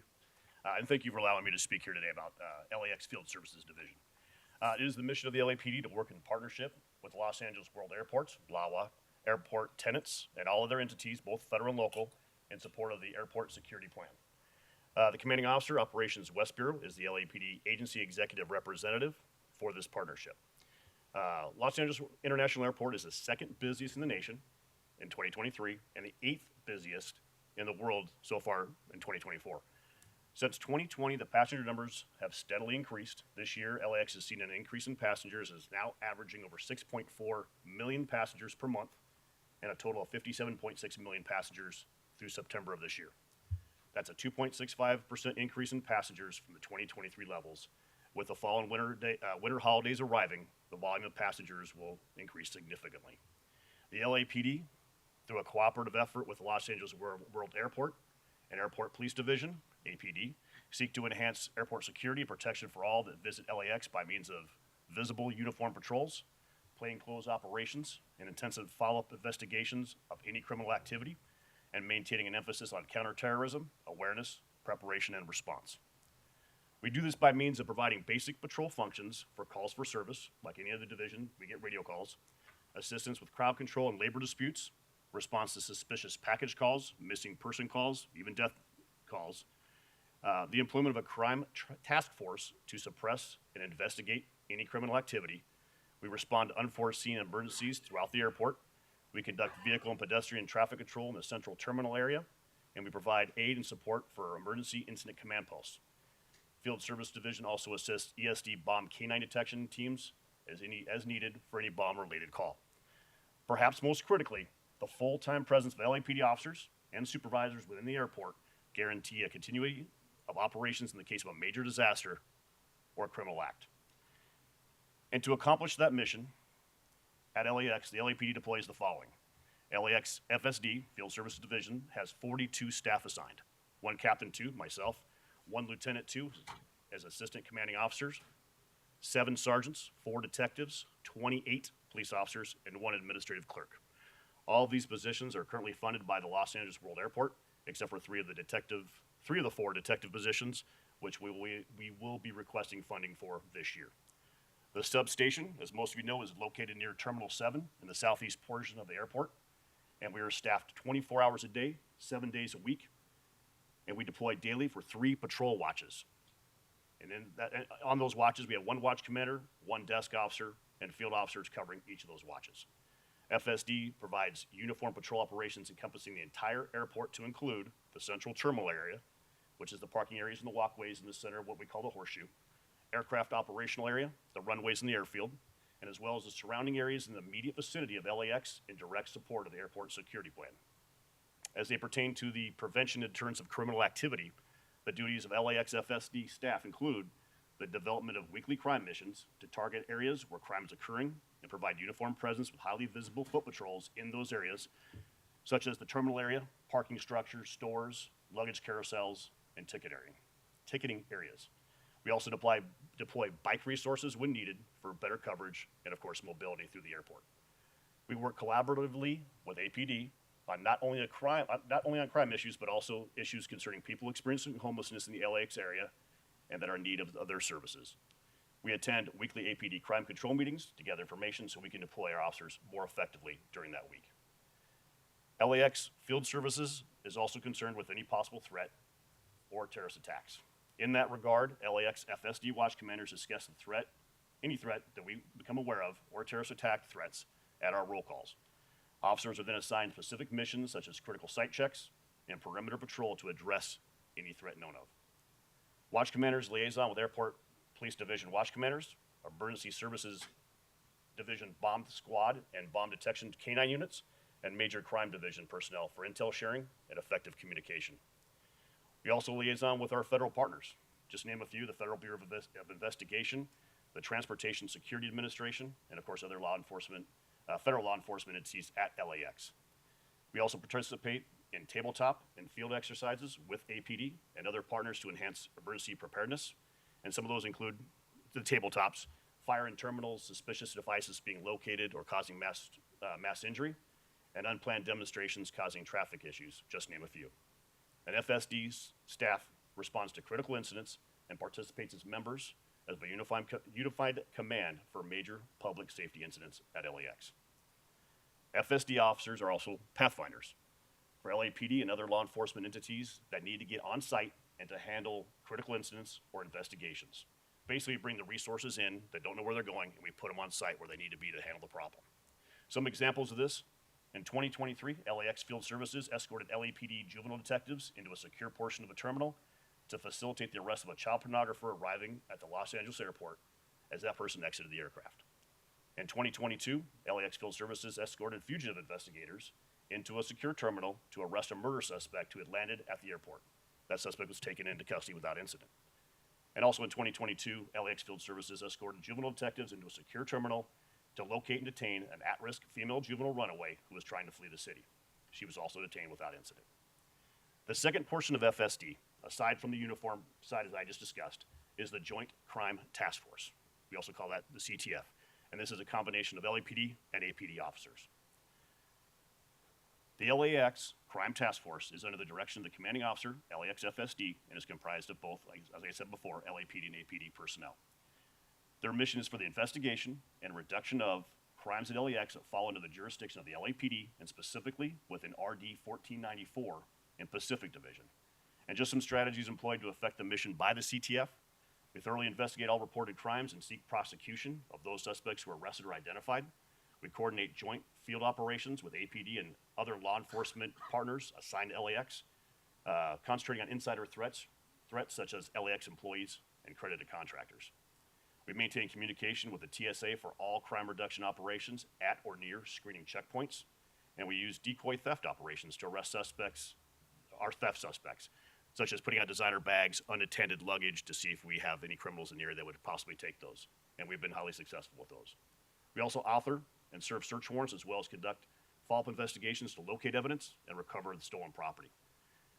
We conduct integrity operations connected to employee theft in collaboration with our airport business partners, and we ID and monitor known suspects that frequent LAX. And of course, CTF works in conjunction with LAPD Pacific area detectives and other investigative entities on issues with a nexus to the airport, such as Commercial Crime Division's cargo theft investigators, and also their task force for regional auto theft. And CTF acts as undercover pathfinders to facilitate warrant arrests for inbound and outbound warrant suspects wanted by various law enforcement agencies throughout the area. And just some other divisions that are available to Los Angeles World Airports by LAPD. Emergency Services Division Bomb K-9. They are LAWA funded and provide for searches of and disposal of any explosive device on LAWA properties. They respond to all bomb-related emergencies, suspicious packages, alarms at X-ray areas, and other threats on LAWA properties. And they also provide high-visibility patrol, VIP sweeps, and cargo searches, just to name a few of their missions. Major Crimes Division is also available to us. They liaison with APD and other federal, state, and local enforcement agencies on matters of terrorism and other issues related to airport security. We also have Gang and Narcotics Division, where we have narcotic canines that are available on LAWA properties and provide assistance with narcotic enforcement at LAX. And we also have West Traffic Division. They support the LAPD mission at LAX by conducting traffic-related investigations on the property, follow-up investigations involving hit and runs, DUIs, and critical response to assist with traffic-related issues during critical incidents and emergencies. Pacific Area Detectives at Pacific Division are charged with the investigation of crimes committed on the vicinity of and with a nexus to, but occurring outside of RD 1494. And just so you know, LAX is actually encompassed by RD 1494, and that's why we have control of that investigative responsibility. And also Financial Group. A part-time funded position at Fiscal Group is charged with operational billing and reimbursements of police services by LAPD to LAWA. And although these are just some of the entities from LAPD that work directly with LAX, LAPD is ready to respond to any new or developing situation with the full force of personnel and resources of the department. And again, thank you for letting me speak about FSD today, and that concludes my presentation, and I'll address any questions if you have it. Captain, thank you very much for a very comprehensive overview. As you know, I spent a little bit of time there, so I apologize ahead of time for some questions, but in light of the major world events we'll have happening here in 26 and 28, it starts and ends with the airport because that's how everybody gets here. And I just want to make sure that everything is harmonious over there. I was there 2 weeks ago. I spent a lot of time over there with people who used to work for me, and it sounds like everything is going very well. Just a couple of questions. I want to make sure that everybody from LAPD is going through 832.1, which then certifies them to work at the airport as police officers. Is that still happening? I am not aware of that, but I can get back to you on that within probably 48 hours. I'll talk to our members of our APD and see what we're doing with that. That is where a municipal police officer who goes to work at an airport has to go through a post-certified course to actually work on an airport as an airport police officer. So it's very similar to being at the port with the harbor police. So there's a course, I believe it's 40 hours. I used to teach in that course, and everybody who was from LAPD would go through that. So I want to make sure that they're actually still going through that. And we'll look into that, sir. I'll get back to you. Thank Absolutely. you. Second, and I got one of my favorite captains back there. I want to make sure, is SWAT still co-training with ESU at LAX? And I would have to defer to your favorite captain. No offense. None taken, sir. Morning. Captain Morimoto with ESD. So I am no longer at Metropolitan Division, but when I left, and I know they still co-train with Airport PD, and Airport PD uses some of our facilities for their training. Okay, excellent. That's exactly what I wanted to hear. Thank you. Do we have officers at FSD that are assigned to the JTTF there? Again, I'll have to get back to you on that, sir, and I apologize for not knowing that. No, but that's I will okay. Get back to you, absolutely. These are just things, again, as we have these events coming up, those kinds of co-relationships are going to be really critical for SWAT, for the Joint Terrorism Task Force. I just want to make sure that everybody's still doing all of that. We're all on the same page should we have any issues. Yeah, and we are, sir. President Suthers, thank you for having us today. Yes, the major crimes component that's there, they still participate in the JTTF with APD. Okay, perfect. Yes, sir. So Pacific Division's handling all the investigations? No, our CTF is actually handling the investigations, the felony investigations that occur in 1494, and some of the misdemeanors as well. Okay, great. And then the last question I have is, are any of your folks then assigned radio calls in Pacific that are off-site unless it's a non-emergency? I'm just trying to make sure that those officers are staying at the airport to the extent possible. They're actually absolutely staying on the property as they're supposed to, and Pacific is handling outside of RD 1494. Okay. And last question, In addition to our explosive detection canines, do we have narcotics dogs there as well from LAPD? You're talking about the canine, actual narcotic canine? You do. You have 2 narcotic canines. Okay. All right, great. Thank you. Thank you for bearing with me. Just near and dear, I want to make sure everybody's doing okay. Absolutely. Vice President Shields. Thank you, and thank you for the report and update there. And you kind of answered some of the questions that I had, primarily about how we are coordinating both with airport police and our federal partners that are also located at the airport, as we'll be kind of talking about with some of the after action reports that we'll be talking afterwards.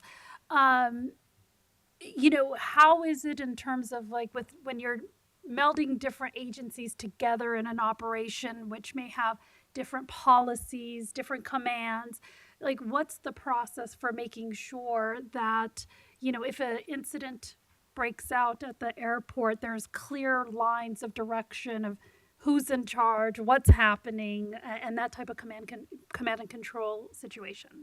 Are you talking about like a major incident? at the Yes. airport? Well, we'd definitely go into an ICS format and we'd have a unity of command. So if it was a fire, then we'd probably have fire resources be the head of that unity of the command, unified command, excuse me. And we'd all come in and have we'll come in and address our responsibilities as the police department. APD would come in and handle their responsibilities as APD does on their property as well. So everyone's going to have their role, but depending on the situation, we'll have a unity of command. And can you talk a little bit about the difference in size between, say, the airport police and, you know, what resources LAPD has both at the airport and nearby, just so that we understand kind of the differential? Or to the extent you have a sense of how big the airport police department is? Well, the airport police department actually under Chief Rambo is doing pretty well. I know they have their own labor group now. They have their own MEU. I don't know what they call their SWAT, and I apologize, but I know they have a special weapons team, emergency services. Like how many officers are normally? Oh, 500. The largest airport police department in the world. Yes. Okay. They're TO'd for 500, yes, ma'am.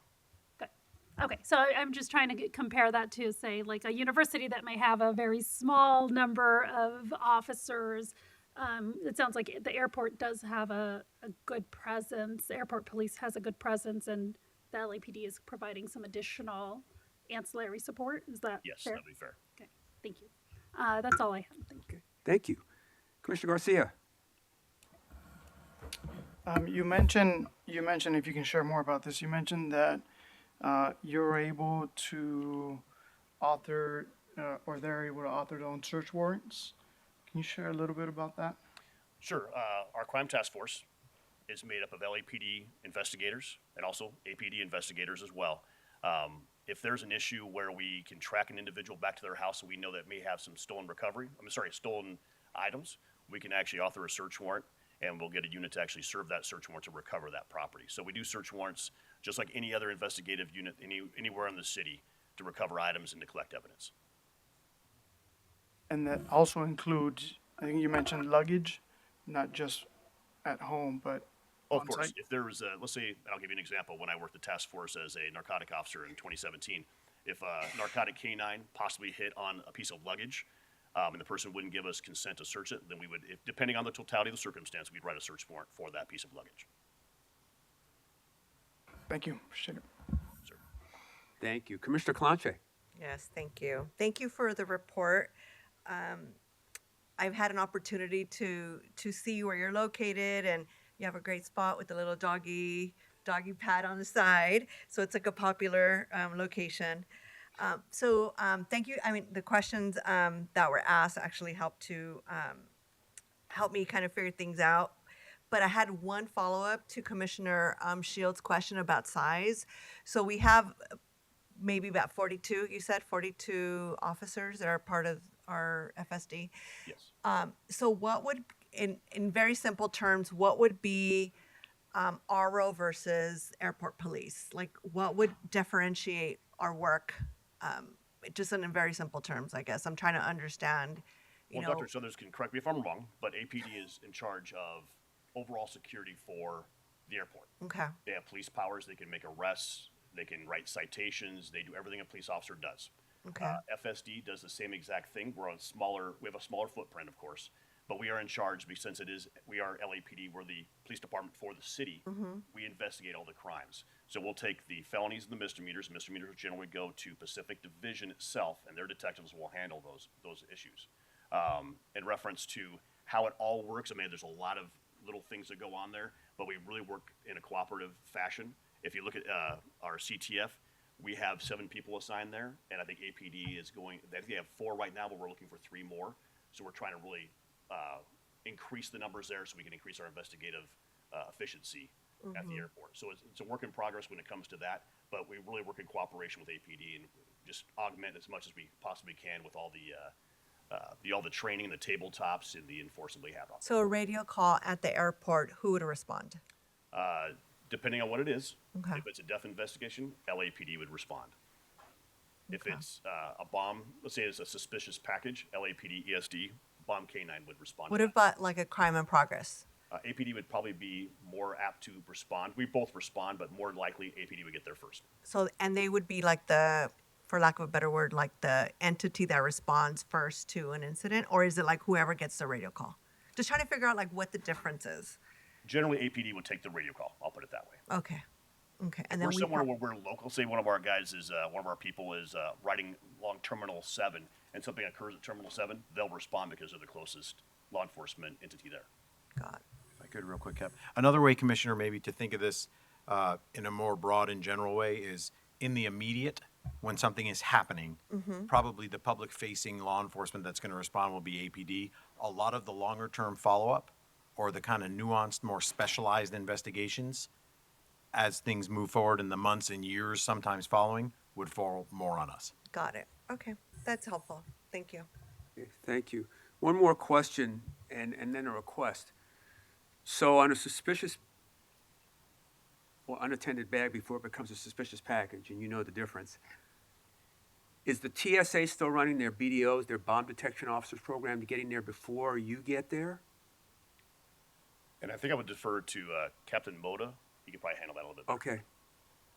Hi, Commissioner. So there at LAWA, there's 3 K9 teams. There's LAPD K9, LAX LAWA K9, and Private Security K9. And throughout the airport grounds, they're deployed based on high visibility patrol areas. So wherever that suspicious item, unattended item, whether it's a briefcase, suitcase, personal property, vehicle, it's who's there first. Okay. Right? But there's certain areas of responsibility within the airport that we share, but we also go anywhere in those grounds. But we pre-designate at roll calls who's going to cover what. Okay, thank you. And again, I want to thank you for what you do there. People don't realize, even though it's not the busiest airport in the country, it's the #1 port of origin, port of destination airport in the world. More people start or end there. What I'd like to ask you to do, if you could give us a heads up, the next time you have a tabletop, would you let the commission know? And I'm sure the mayor's office would like to know. And the next time you have a full field exercise, again, if it's on your calendar, let us know, and we'd certainly love to be there to see what you're doing, because you're doing a great job. It's a very important task.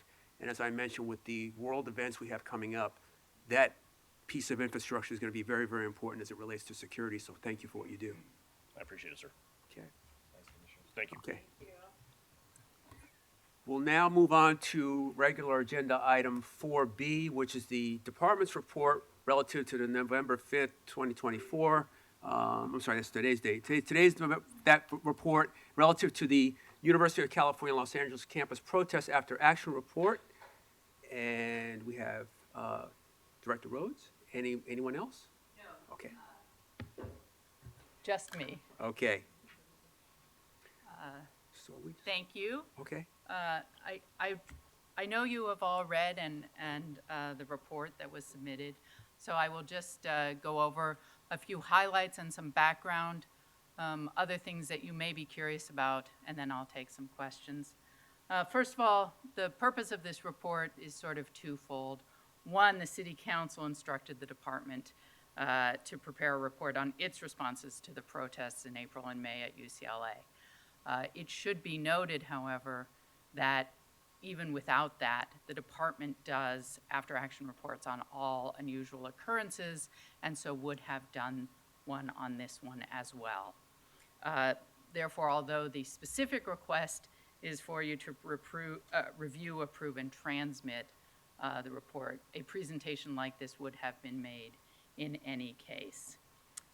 The reason that the department does its own after-action reports is actually on your wall: quality through continuous improvement, and the fact that the department tries to self-assess and therefore address any deficiencies or, I think in this case, things that could go better even if they weren't deficiencies in this case, and ways to work with our partners in a more efficient and effective way. Inherent in both of those statements, both the council's instruction to address the department's response by the department and the department's own value of quality through continuous improvement, is the fact that this after-action report focuses only on the department's action and not the action of others. So it looks at the policies, practices, and procedures of this department, which is only fair because this department can improve itself and work with others, but it is limited in that. As I think you are all aware, the events at UCLA involved more than just this department. It should also be clear from the reading of this report that the department's role in this action was limited. And so for that reason, there is some limitation in this report because it deals just with the department. Before I proceed to really talk about the report, I would just like to give some thank yous. I have the privilege of addressing all of you today, but perhaps stating the obvious, I was not on the front lines at UCLA, and so really it is the women and men of the Los Angeles Police Department who went into somewhat unfamiliar territory at this, by definition, unusual occurrence. And so it is really them. I also would like to note that when you look at the people who were involved, Deputy Chief Woodyard was the acting assistant chief for operations, but he is also the deputy chief for West Bureau. Moreover, Commander Tom, prior to becoming a commander in West Bureau, was the captain of the West LA Division, which, as I think you know, is where UCLA is within that division. And Commander Lurie, who was also a commander in West Bureau and the incident commander during some of the most active times during these protests, was a captain at Hollywood during the summer of 2020 when there was significant protest activity. We did an after-action report, and there were significant lessons learned after the summer of 2020. Some of those, though, things that we ultimately decided to do were actions that Commander Lurie, as a captain at Hollywood, had taken, and some of those best practices. Commander Lurie was thereafter a commander at OCPP, where some of those actions were put into place. So I think that that just gives you a background, which is not in the report, and you may have already known it, but I did want to thank all those people. And then a special thank you to Sergeant Michelle Smith, who is an aide at the Office of Constitutional Policing and Policy. And it is through really her work ethic, her attention to detail, her objectivity, and her commitment to transparency that we have this report. So, in summary, I'll just go through the structure of the report and a few highlights. It starts off with talking about the controlling documents and the recent history between UCLA and the LAPD. I will note that in preparing this report and in just looking at the events on the campus of UCLA in April and May, in mid-August, we first started working, and we, the department, it is the Office of Operations with UCLA, about another or updated memorandum of agreement. And the Office of Operations has been working diligently with UCLA and their legal department I will say that the University of California is not limited to a campus in Los Angeles, and there are a lot of levels of approval. On the 17th of this month, we received back their comments on what they would like to see in a more recent, in a revised memorandum of agreement, and we are working on those to mirror some of the agreements that we have with other universities as well. And so while we do not have a finished product yet, that is in the works, and I wanted to update you on that. After that, we talk about the key players. I've mentioned some of them. And then a summary. The summary is in the report, but I also think you saw that there is an addendum 3, and that is a very detailed list of events that took place. That list is from incident summaries, notes, command post logs, some review of body-worn video, and interviews. Because it is real world, not all times synchronize exactly. So we have done our best, but you should consider those times to be approximate. And attribution has been given when we knew it or could find it. Again, we dealt with our own records, which is what we had access to. So there may be some holes. Highlighting just some of the facts, I think you will note that on April 28th, while we were on campus, we were not one of the entities that was charged with cleaning the zone. On the 1st of May, the mobile field forces met to separate the factions within the protest, but took no further action. We were not the planning entity, nor did we have enough resources at the time to be effective. The decision was that the CHP, the California Highway Patrol, would handle dismantling the encampments, plus arrests for refusal to disperse. Our job, the Los Angeles Police Department's job, was to protect the perimeter and to protect the CHP, who would be working to clear the encampments, from other outside threats. Then on the 2nd of May, very early in the morning, we were in place waiting for the CHP to begin dismantling, and that, if you look at the timeline, is when all of the uses of force occurred. There were 4 40 millimeters, 1 baton, and 1 takedown within 2 minutes of each other, and then about 90 minutes later, another 40 millimeter. The report does not address any adjudication of those uses of force, and that is by design, because that has not happened yet. Then it also discusses, the report discusses department staffing and shows you the difference between online and paper staffing. Finally, there are 4 areas of recommendation. Again, I would emphasize that the department's desire is to do as best as possible, but this should not be a critique on what happened, because the desire to do your best is in a theoretical world. The department exists as it did at the events of UCLA in a real world where things happen. But we would talk about we have recommendations on interagency cooperation, internal reporting, training, and interagency communication. I would also note that communication is, by definition, a two-way street, and so sometimes we believe that commands were given, and we may need to work on training on how people interpret or hear commands. So unless, let me take questions. I think I've tried to cover, at least in summary, the report. Okay, thank you, Director Rhodes. I'll just open with one, and I know that my fellow commissioners have several.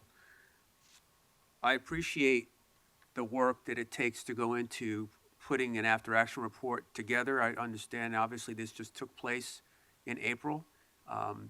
With regards to the fact that we adjudicate every Tuesday events that happened as far away as a year ago on a singular incident, the fact that you could get this together with all the information that you've done in this time frame is certainly appreciated.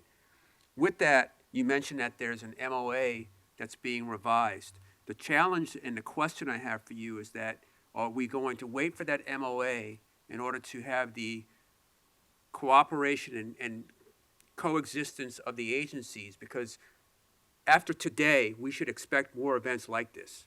If not for any other reason, in response to the election, in response to an inauguration, and other significant national events that could occur that could kick off the kind of thing that happened here, but maybe for a different reason. So my concern is there a timeline in the MOA? And then, or do we have to wait as a department to interact with them to start training together or talking together about future similar incidents and how we're going to respond? So it's a two-part question for either you or the chief. Yeah, let me answer that for you if I could. So the MO, we don't have to wait for the MOA, nor have we waited for the MOA. There has been ongoing discussions with UCLA all the way up to the state level with CHP on roles and responsibilities, how mutual aid is requested. All that has been understood now by our local state partners. It's not having this MOA in the works is not going to prohibit us from going there to help. And Westboro has been very instrumental in setting clear expectations and guidelines from the university and demanding that the university also set clear rules and expectations for us. And so there's not a gray area of what we're supposed to do, when we're supposed to do it, or last minute changes in expectations. And so those things have been hashed out. Thank you. Thank you. I'll defer to, oh, go ahead, Director, please. Also, thank you for your comments, but again, I must tell you that it takes an office or a lot of people to produce this report, and I am only the person who has the privilege of appearing. So again, I really do want to thank all the others who were involved. Well, no, thank you. It's greatly appreciated. Vice President Shields. Thank you. Thank you, Director Rhodes. I will say that when I first reviewed this report, despite what people in the audience would say, I thought it was a very well done report, very thoughtful recommendations, and it reflects very highly on the department itself for just doing this as a matter of course in terms of looking at how can we improve. So I really do appreciate this. I don't think that there's any other departments at this stage who have issued similar reports of their conduct, and it puts a bullseye on the department at times. But I also think that it's important to assess so that there's improvement. So really appreciate the work of yourself and everyone in your office, and Sergeant Smith was it that helped put this report together, because it provides insight into both the timing of things and also things where there may have been missteps. And one of the areas that I had recognized as potential misses for the department was the documenting of use of force in real time. And so, can you talk about how that process is going to be improved in the future? Because I do think that put people in positions of saying there were no uses of force when in fact there had been. Yes, so let me begin by just allaying any fears that that uses of force were not reported. Right. Those have been reported, and they were captured on the documents. So the concern and the issue is limited to getting those documents and moving them forward, so that if there is ever, so that we can be not only transparent, but transparent as soon as possible. And the chief of police knows what was going on, and then this commission and the public knows what was going on as soon as possible. So we are looking to have those go to ESD for accuracy at the end of the day, so that that it's streamlined effectively. But I do want to leave you with the understanding that the reports were made by the officers, and so we the problem could have been bigger in other agencies, and it was not here. And so, the officers did what they were supposed to do in terms of documenting that they had used certain types of force and identified that. But is it because that there were kind of paper documents that were all handed in? Going up a chain. Differentiating between the ones that involved use of force and not could be a more streamlined process in the future. Yeah, I welcome that. Again, with had you not done this after action report, that may not have been as clear. And so I think that's a helpful takeaway. One of the other areas that I thought, was interesting was that certain groups were getting kind of like differing commands. How is that being addressed? And was it just kind of miscommunication where the command officers not speaking with each other, or just getting different information from higher up? So I think there are two, at least, main things that I can speak to about that. One is, as I said, sort of communication, and maybe how we hear versus what we say, because it is a two-way street. But nonetheless, that is communication, and both sides need to be fully engaged. The other is, and I think these are, there are multiple recommendations on just knowing the terrain, the college campus, and working with a college campus and a college campus's police department. That, frankly, has been, I think, addressed in part organically and informally, because West Bureau and the divisions, including the people that I mentioned, are working together with UCLA now.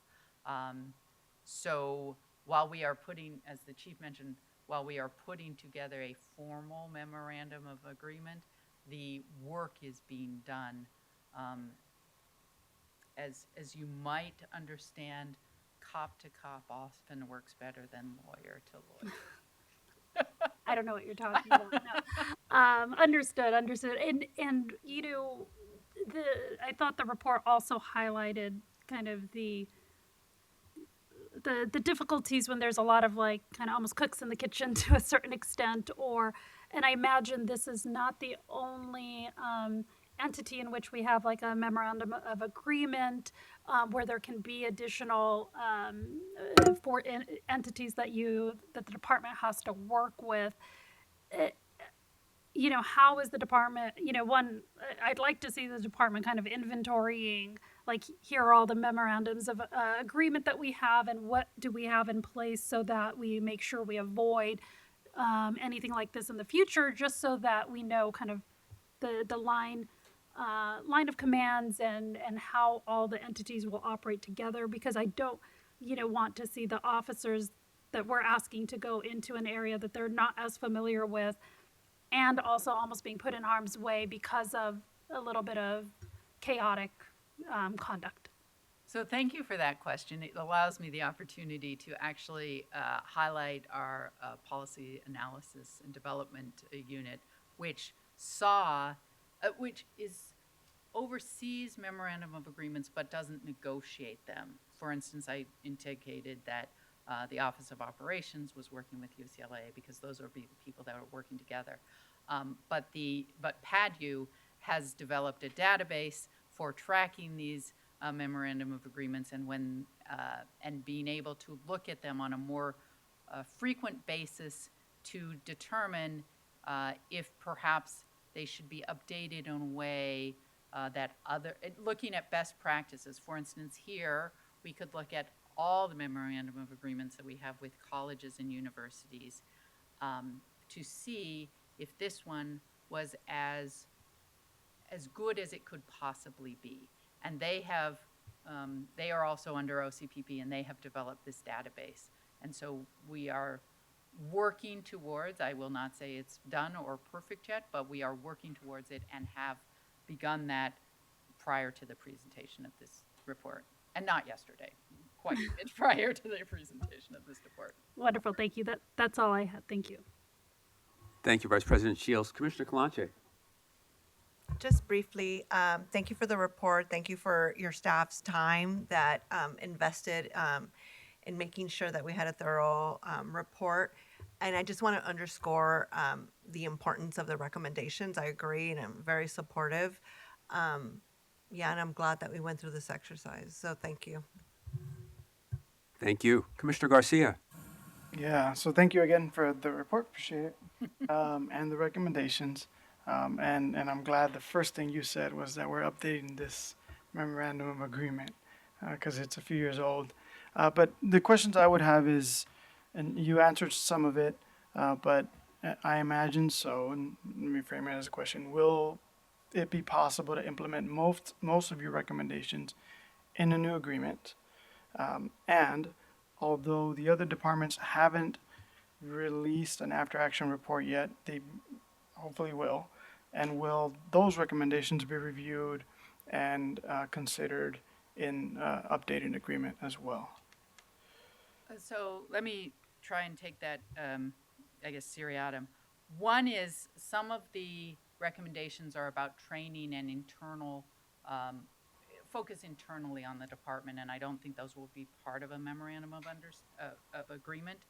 But others talk about command structure and working together, and those will. I believe that the commission and the new chief will make directions about after action reports, which I would anticipate would be that we review and incorporate where practicable and possible. But it would be something that I think the commission and new chief would do. So I don't want to overstep, but it does seem to me that that's something that we certainly look at in the past, and I don't see any reason why we wouldn't in the future. Okay, and then also, so you mentioned that some of the recommendations around training. You also mentioned that some of the relationships are organic, and so how do we try to, as much as possible, structure some of those relationships and some of the training in particular to the or the possibility of place-based training, right? Understanding the campus, understanding the different areas of the campus, so that officers aren't just being deployed to an unknown area, and that there's at least some leadership who is most likely to be responsive to a particular campus, whichever campus that ends up being is familiar and trained on that campus. So I think springboarding off Commissioner Shields, or actually Commissioner Southers' original question about what are we doing now, that I think is where I talk, or what I wanted to refer to as organic relationships between LAPD and UCLA. But we will be formally putting those relationships into practice in a memorandum of agreement. So I think it is both things are hoping to be in place, and we can have a belt and suspenders approach, which is the best for us. And then as to training, as you know, UCLA is within West LA Division, and they are primarily responsible and have been. Other universities and colleges in the area are in other divisions. And so in this case, and it's one of the reasons I emphasized that West Bureau was so deeply involved and had a history of being involved in this. So I think we will attempt to make sure that the appropriate division responds. The issue with a tactical alert is we do need, sometimes we need to call in more resources. Thank you. Thank you, Commissioner. Can I ask a follow-up question? Absolutely. Go ahead. Just one follow-up. The MOA is with UCLA and UCLA PD because it's under the purview of UCLA. Is there a similar MOA in place or being revamped with CHP, or would it fall under this MOA with UCLA? Because that seemed to be the largest response was from CHP and not UCLA PD. I believe there are discussions at the state level with regard to mutual aid, but the memorandum of agreement that I'm referring to right now is between the two entities, UCLA PD and LAPD. And there already is a mutual aid hierarchy in place. And so that, we are not going to change that. So this UCLA MOA would point to that mutual aid because the response is going to be probably, if something similar were to happen, the response would be more from So CH. maybe this will help clarify. So there's a mutual aid process and agreement that all the local and state agencies will abide by. That's separate and apart from this. So since West LA Division is, or UCLA is within West LA Division, and we'll be going there for many things other than just unusual occurrences, it's important that we have an agreement so we have operating instructions, if you will, far beyond just a major event like this. So that's why it's important to have this MOA in place. I agree, but if in a situation, in a similar situation, you have another entity that maybe have more of the field response. So what would the protocols be for, I mean, all these things that we're trying to lay out to improve communication and different protocols wouldn't necessarily cover how we work with CHP. What you're gonna, if you have a major occurrence and mutual aid is requested, entities get there, you're gonna have a unified command. So the lead representative from each of the organizations or departments that respond will be in the unified command. That's where objectives and missions are established and each person's roles are agreed to then and there. So we don't need something in place that would point to. Not for multiple agencies responding. Got it. Okay. Okay. Thank you. Thank you. Director Rose, just one more comment. So item number 14 on your recommendations regarding, I'll use the term that you've got here, numerous 911 calls placed by community members who are watching it happen on TV. And for you and the chief, I would imagine, is that normal that happens? And when it does, I don't want to get in the weeds, but how does dispatch manage that? Because your recommendation here is that we disseminate information on the appropriate use of 911 to the community. And I think that's important. But due to the duration of this incident and the number of, and it was being broadcast nationally, I hadn't thought about the fact that happens. And when it does, what do we do? And then what are we going to do now to make sure we can reduce that risk in the future?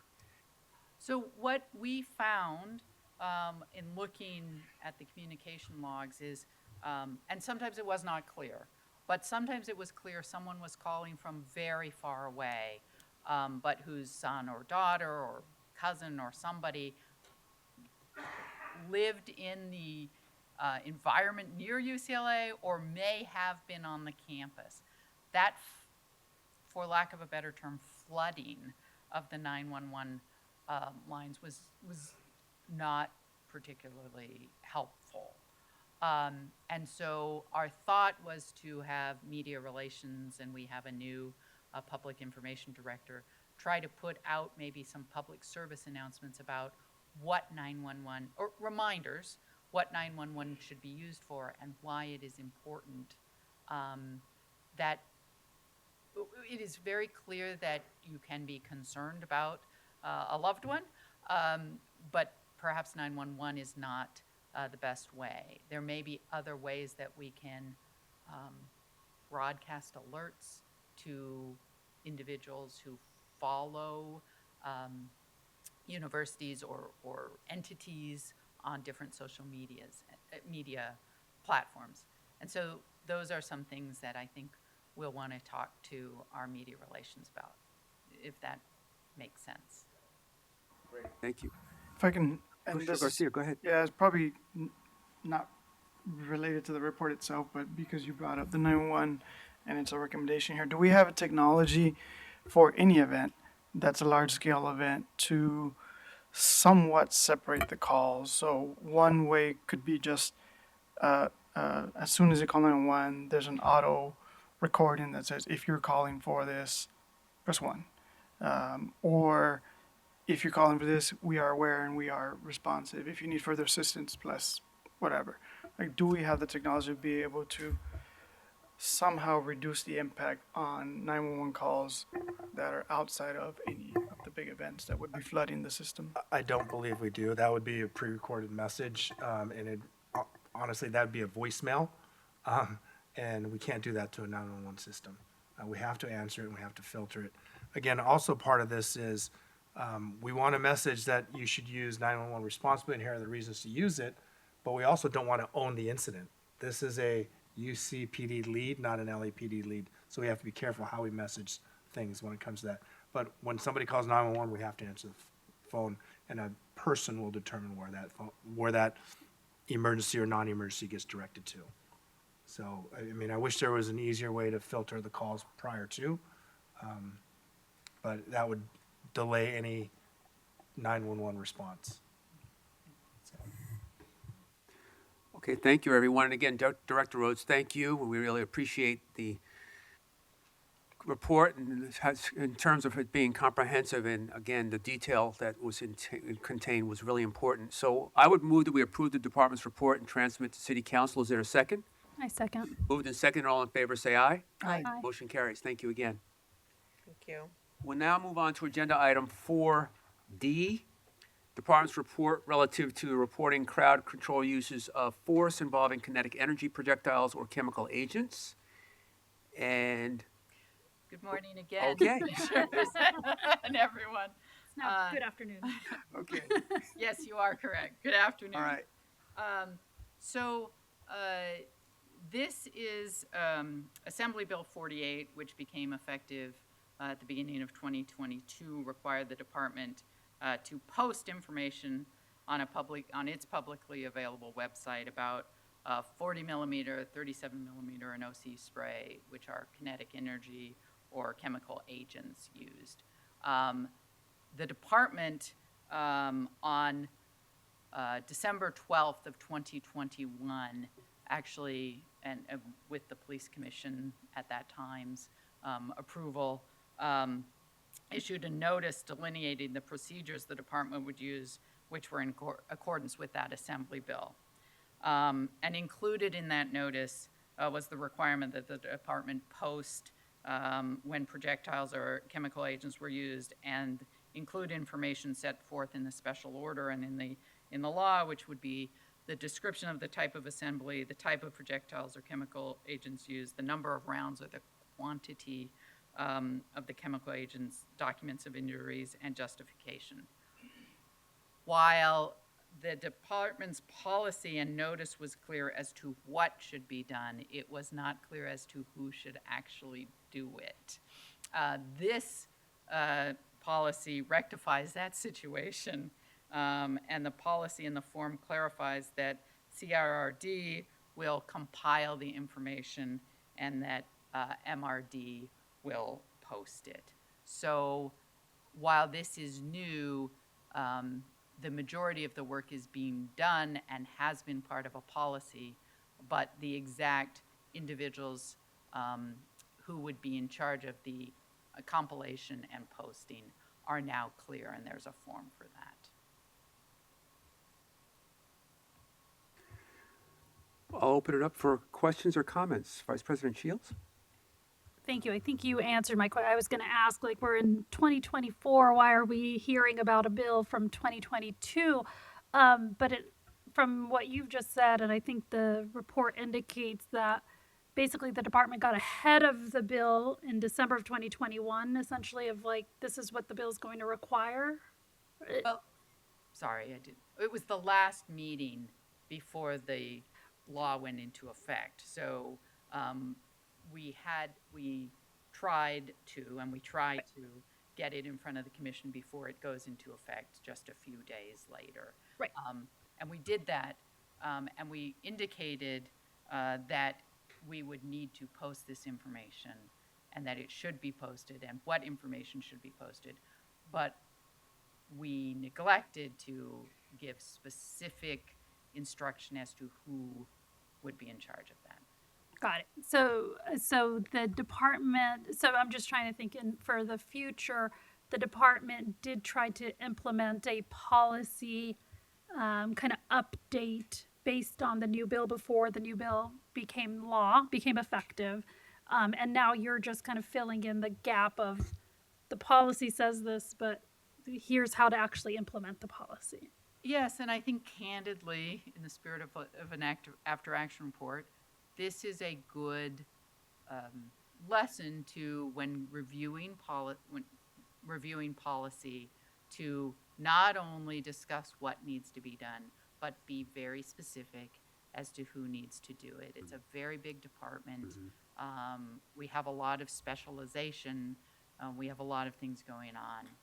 It is wise for us to reflect not only what should be done, but who should do it. Got it. Thank you. That's the only question I had. Thank you. Commissioner Calanche. Commissioner Garcia?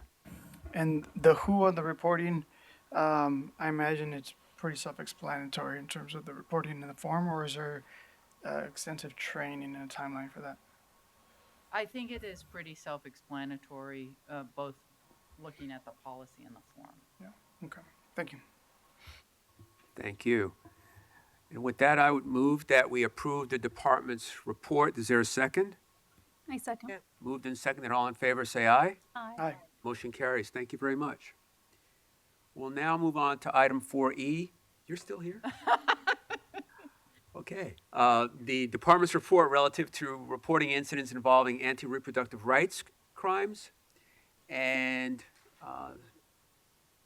State of California Anti-Reproductive Rights Crimes Data Collection Worksheet.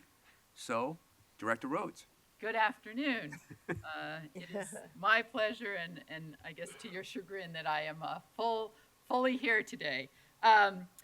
So again, I would just, a little background on this, but I think you're all aware. So in late September of 22, in the wake of the Supreme Court's decision in Dobbs, which overturned Roe, a 1973 decision, the California State Legislature enacted some laws about reproductive health and abortion rights in the state of California. And then the governor signed some executive orders. And the department immediately, in this case, in January of 2023, put out information about that and a policy about those new laws. And the BOPC, the Board of Police Commissioners, approved that. So additionally, though, AB 1356, this is a similar situation to what we just spoke about kinetic energy and chemical agents. In 2021, there were ways to receive, respond, and investigate anti-reproductive rights crimes, and we have been doing that. But it also mandated collection of data and the report to Cal DOJ. The Robbery Homicide Division and the Hate Crimes Coordinator put out a policy earlier this year, but today that was a notice. It's a policy that we're seeking to enact today, and with a worksheet to facilitate such reporting. We are also able at this time to use RMS for doing so, which we would not have been able to sooner. Specifically, this new policy defines from the statute, and this was in the prior notice as well, what hate crimes are.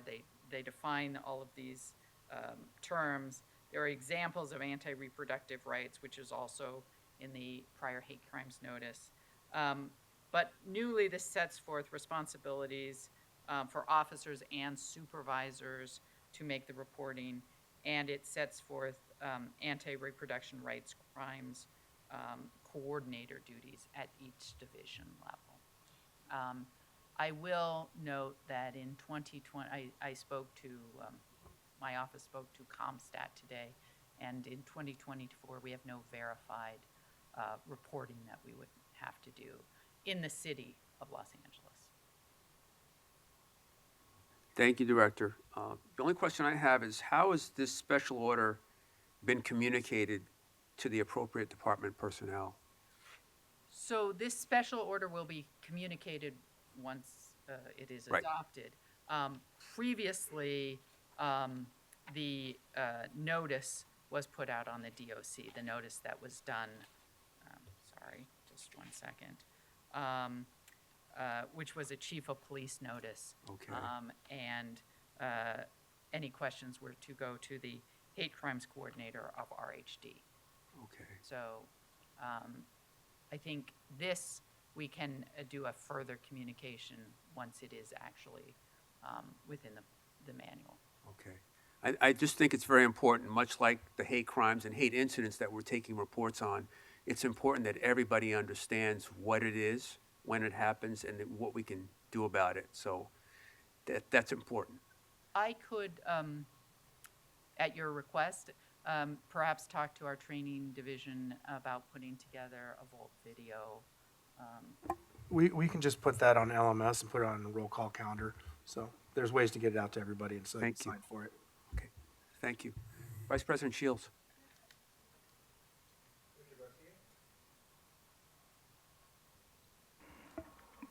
Sort of. I'm trying to see if I can ask this correctly, but I'll ask it simply, I guess. In this case, is there such thing as a crime versus an incident? And can that be captured in the policy? This case, is there a crime versus an incident? Within this context and within this policy, can there be a definition for an incident? So the statute actually talks a lot about civil liability. There's only a portion of it that is part of the penal code. Just give me a moment. I believe there are only crimes in the penal code section for this. There are, though, in the statute itself, there are fines and other private actions, which are not police-related conduct. Okay, thank you. Commissioner Kalante? Thank you. I just have a quick question about RMS. How is this tracked in RMS? Is it just under hate incidents, hate crimes, or is there a specific crime connected to this specific type of incident? There is an anti-reproductive rights crimes data collection worksheet that will be part of this. And that goes into RMS? So, because I know we're collecting it through the worksheet, right? I'm just curious as to how this is documented back to DOJ. Does it just fall into a grouping of hate crimes, or is it a specific? I believe, given the specific law, policy, and worksheet, that it is broken out. I know ComStat tracks that Okay. specifically. Oh, it does. Okay. Yeah. Okay, that's helpful. But at the present time, There are none. verified. So, the year is not over, and we will continue to verify any possibilities. Okay. Thank you. That's helpful. Thank you. And with that, I would move that we approve the department's report. Is there a second? Second. Moved and second. All in favor, say aye. Aye. Aye. Motion carries. Thank you very much, Director, for all three Okay, reports that's this it? morning. Thank you. The commission will now recess into closed session. Thank you. The Board of Police Commissioners will now recess into closed session to discuss item numbers 5A, B, and C in accordance to Government Code 54957. The commission has concluded closed session and will have a report out by Executive Director Sibley. Mr. Sibley? Thank you, Mr. President. So, at the regular meeting of the Board of Police Commissioners on November 5th, 2024, during the closed session, the board made the following findings, each by a 4-0 vote for item 5A. 5A1, which is an officer-involved shooting of an animal. For tactics, administrative disapproval, 1 Sergeant 1. Tactical debrief, 3 police officers 2 and 1 police officer 1. For drawing and exhibition of a firearm, in policy, no further action, 1 Sergeant 1 and 3 police officers 2. And for lethal use of force, in policy, no further action, 1 Sergeant 1. 5A2, which is a canine contact requiring hospitalization, case number 066-23. For canine deployment, consistent with established criteria, 1 police officer 3. For canine contact, consistent with established criteria, 1 police officer 3. And for post-canine contact procedures, consistent with established criteria, 1 police officer 3. And for item 5A3, officer-involved shooting, 067-23. For tactics, tactical debrief, 2 police officers 2. For drawing and exhibition of a firearm, in policy, no further action, 2 police officers 2. And for lethal use of force, in policy, no further action, 1 police officer 2. For item 5B1, the matter was discussed. For item 5B2, the matter was adjudicated. And for item 5C1, the matter was discussed. And that concludes the report out. Thank you. I make motion that the meeting be adjourned. Is there a second? I second. Moved and second. All in favor, say aye. Aye. Aye. Motion carries. Thank you very much.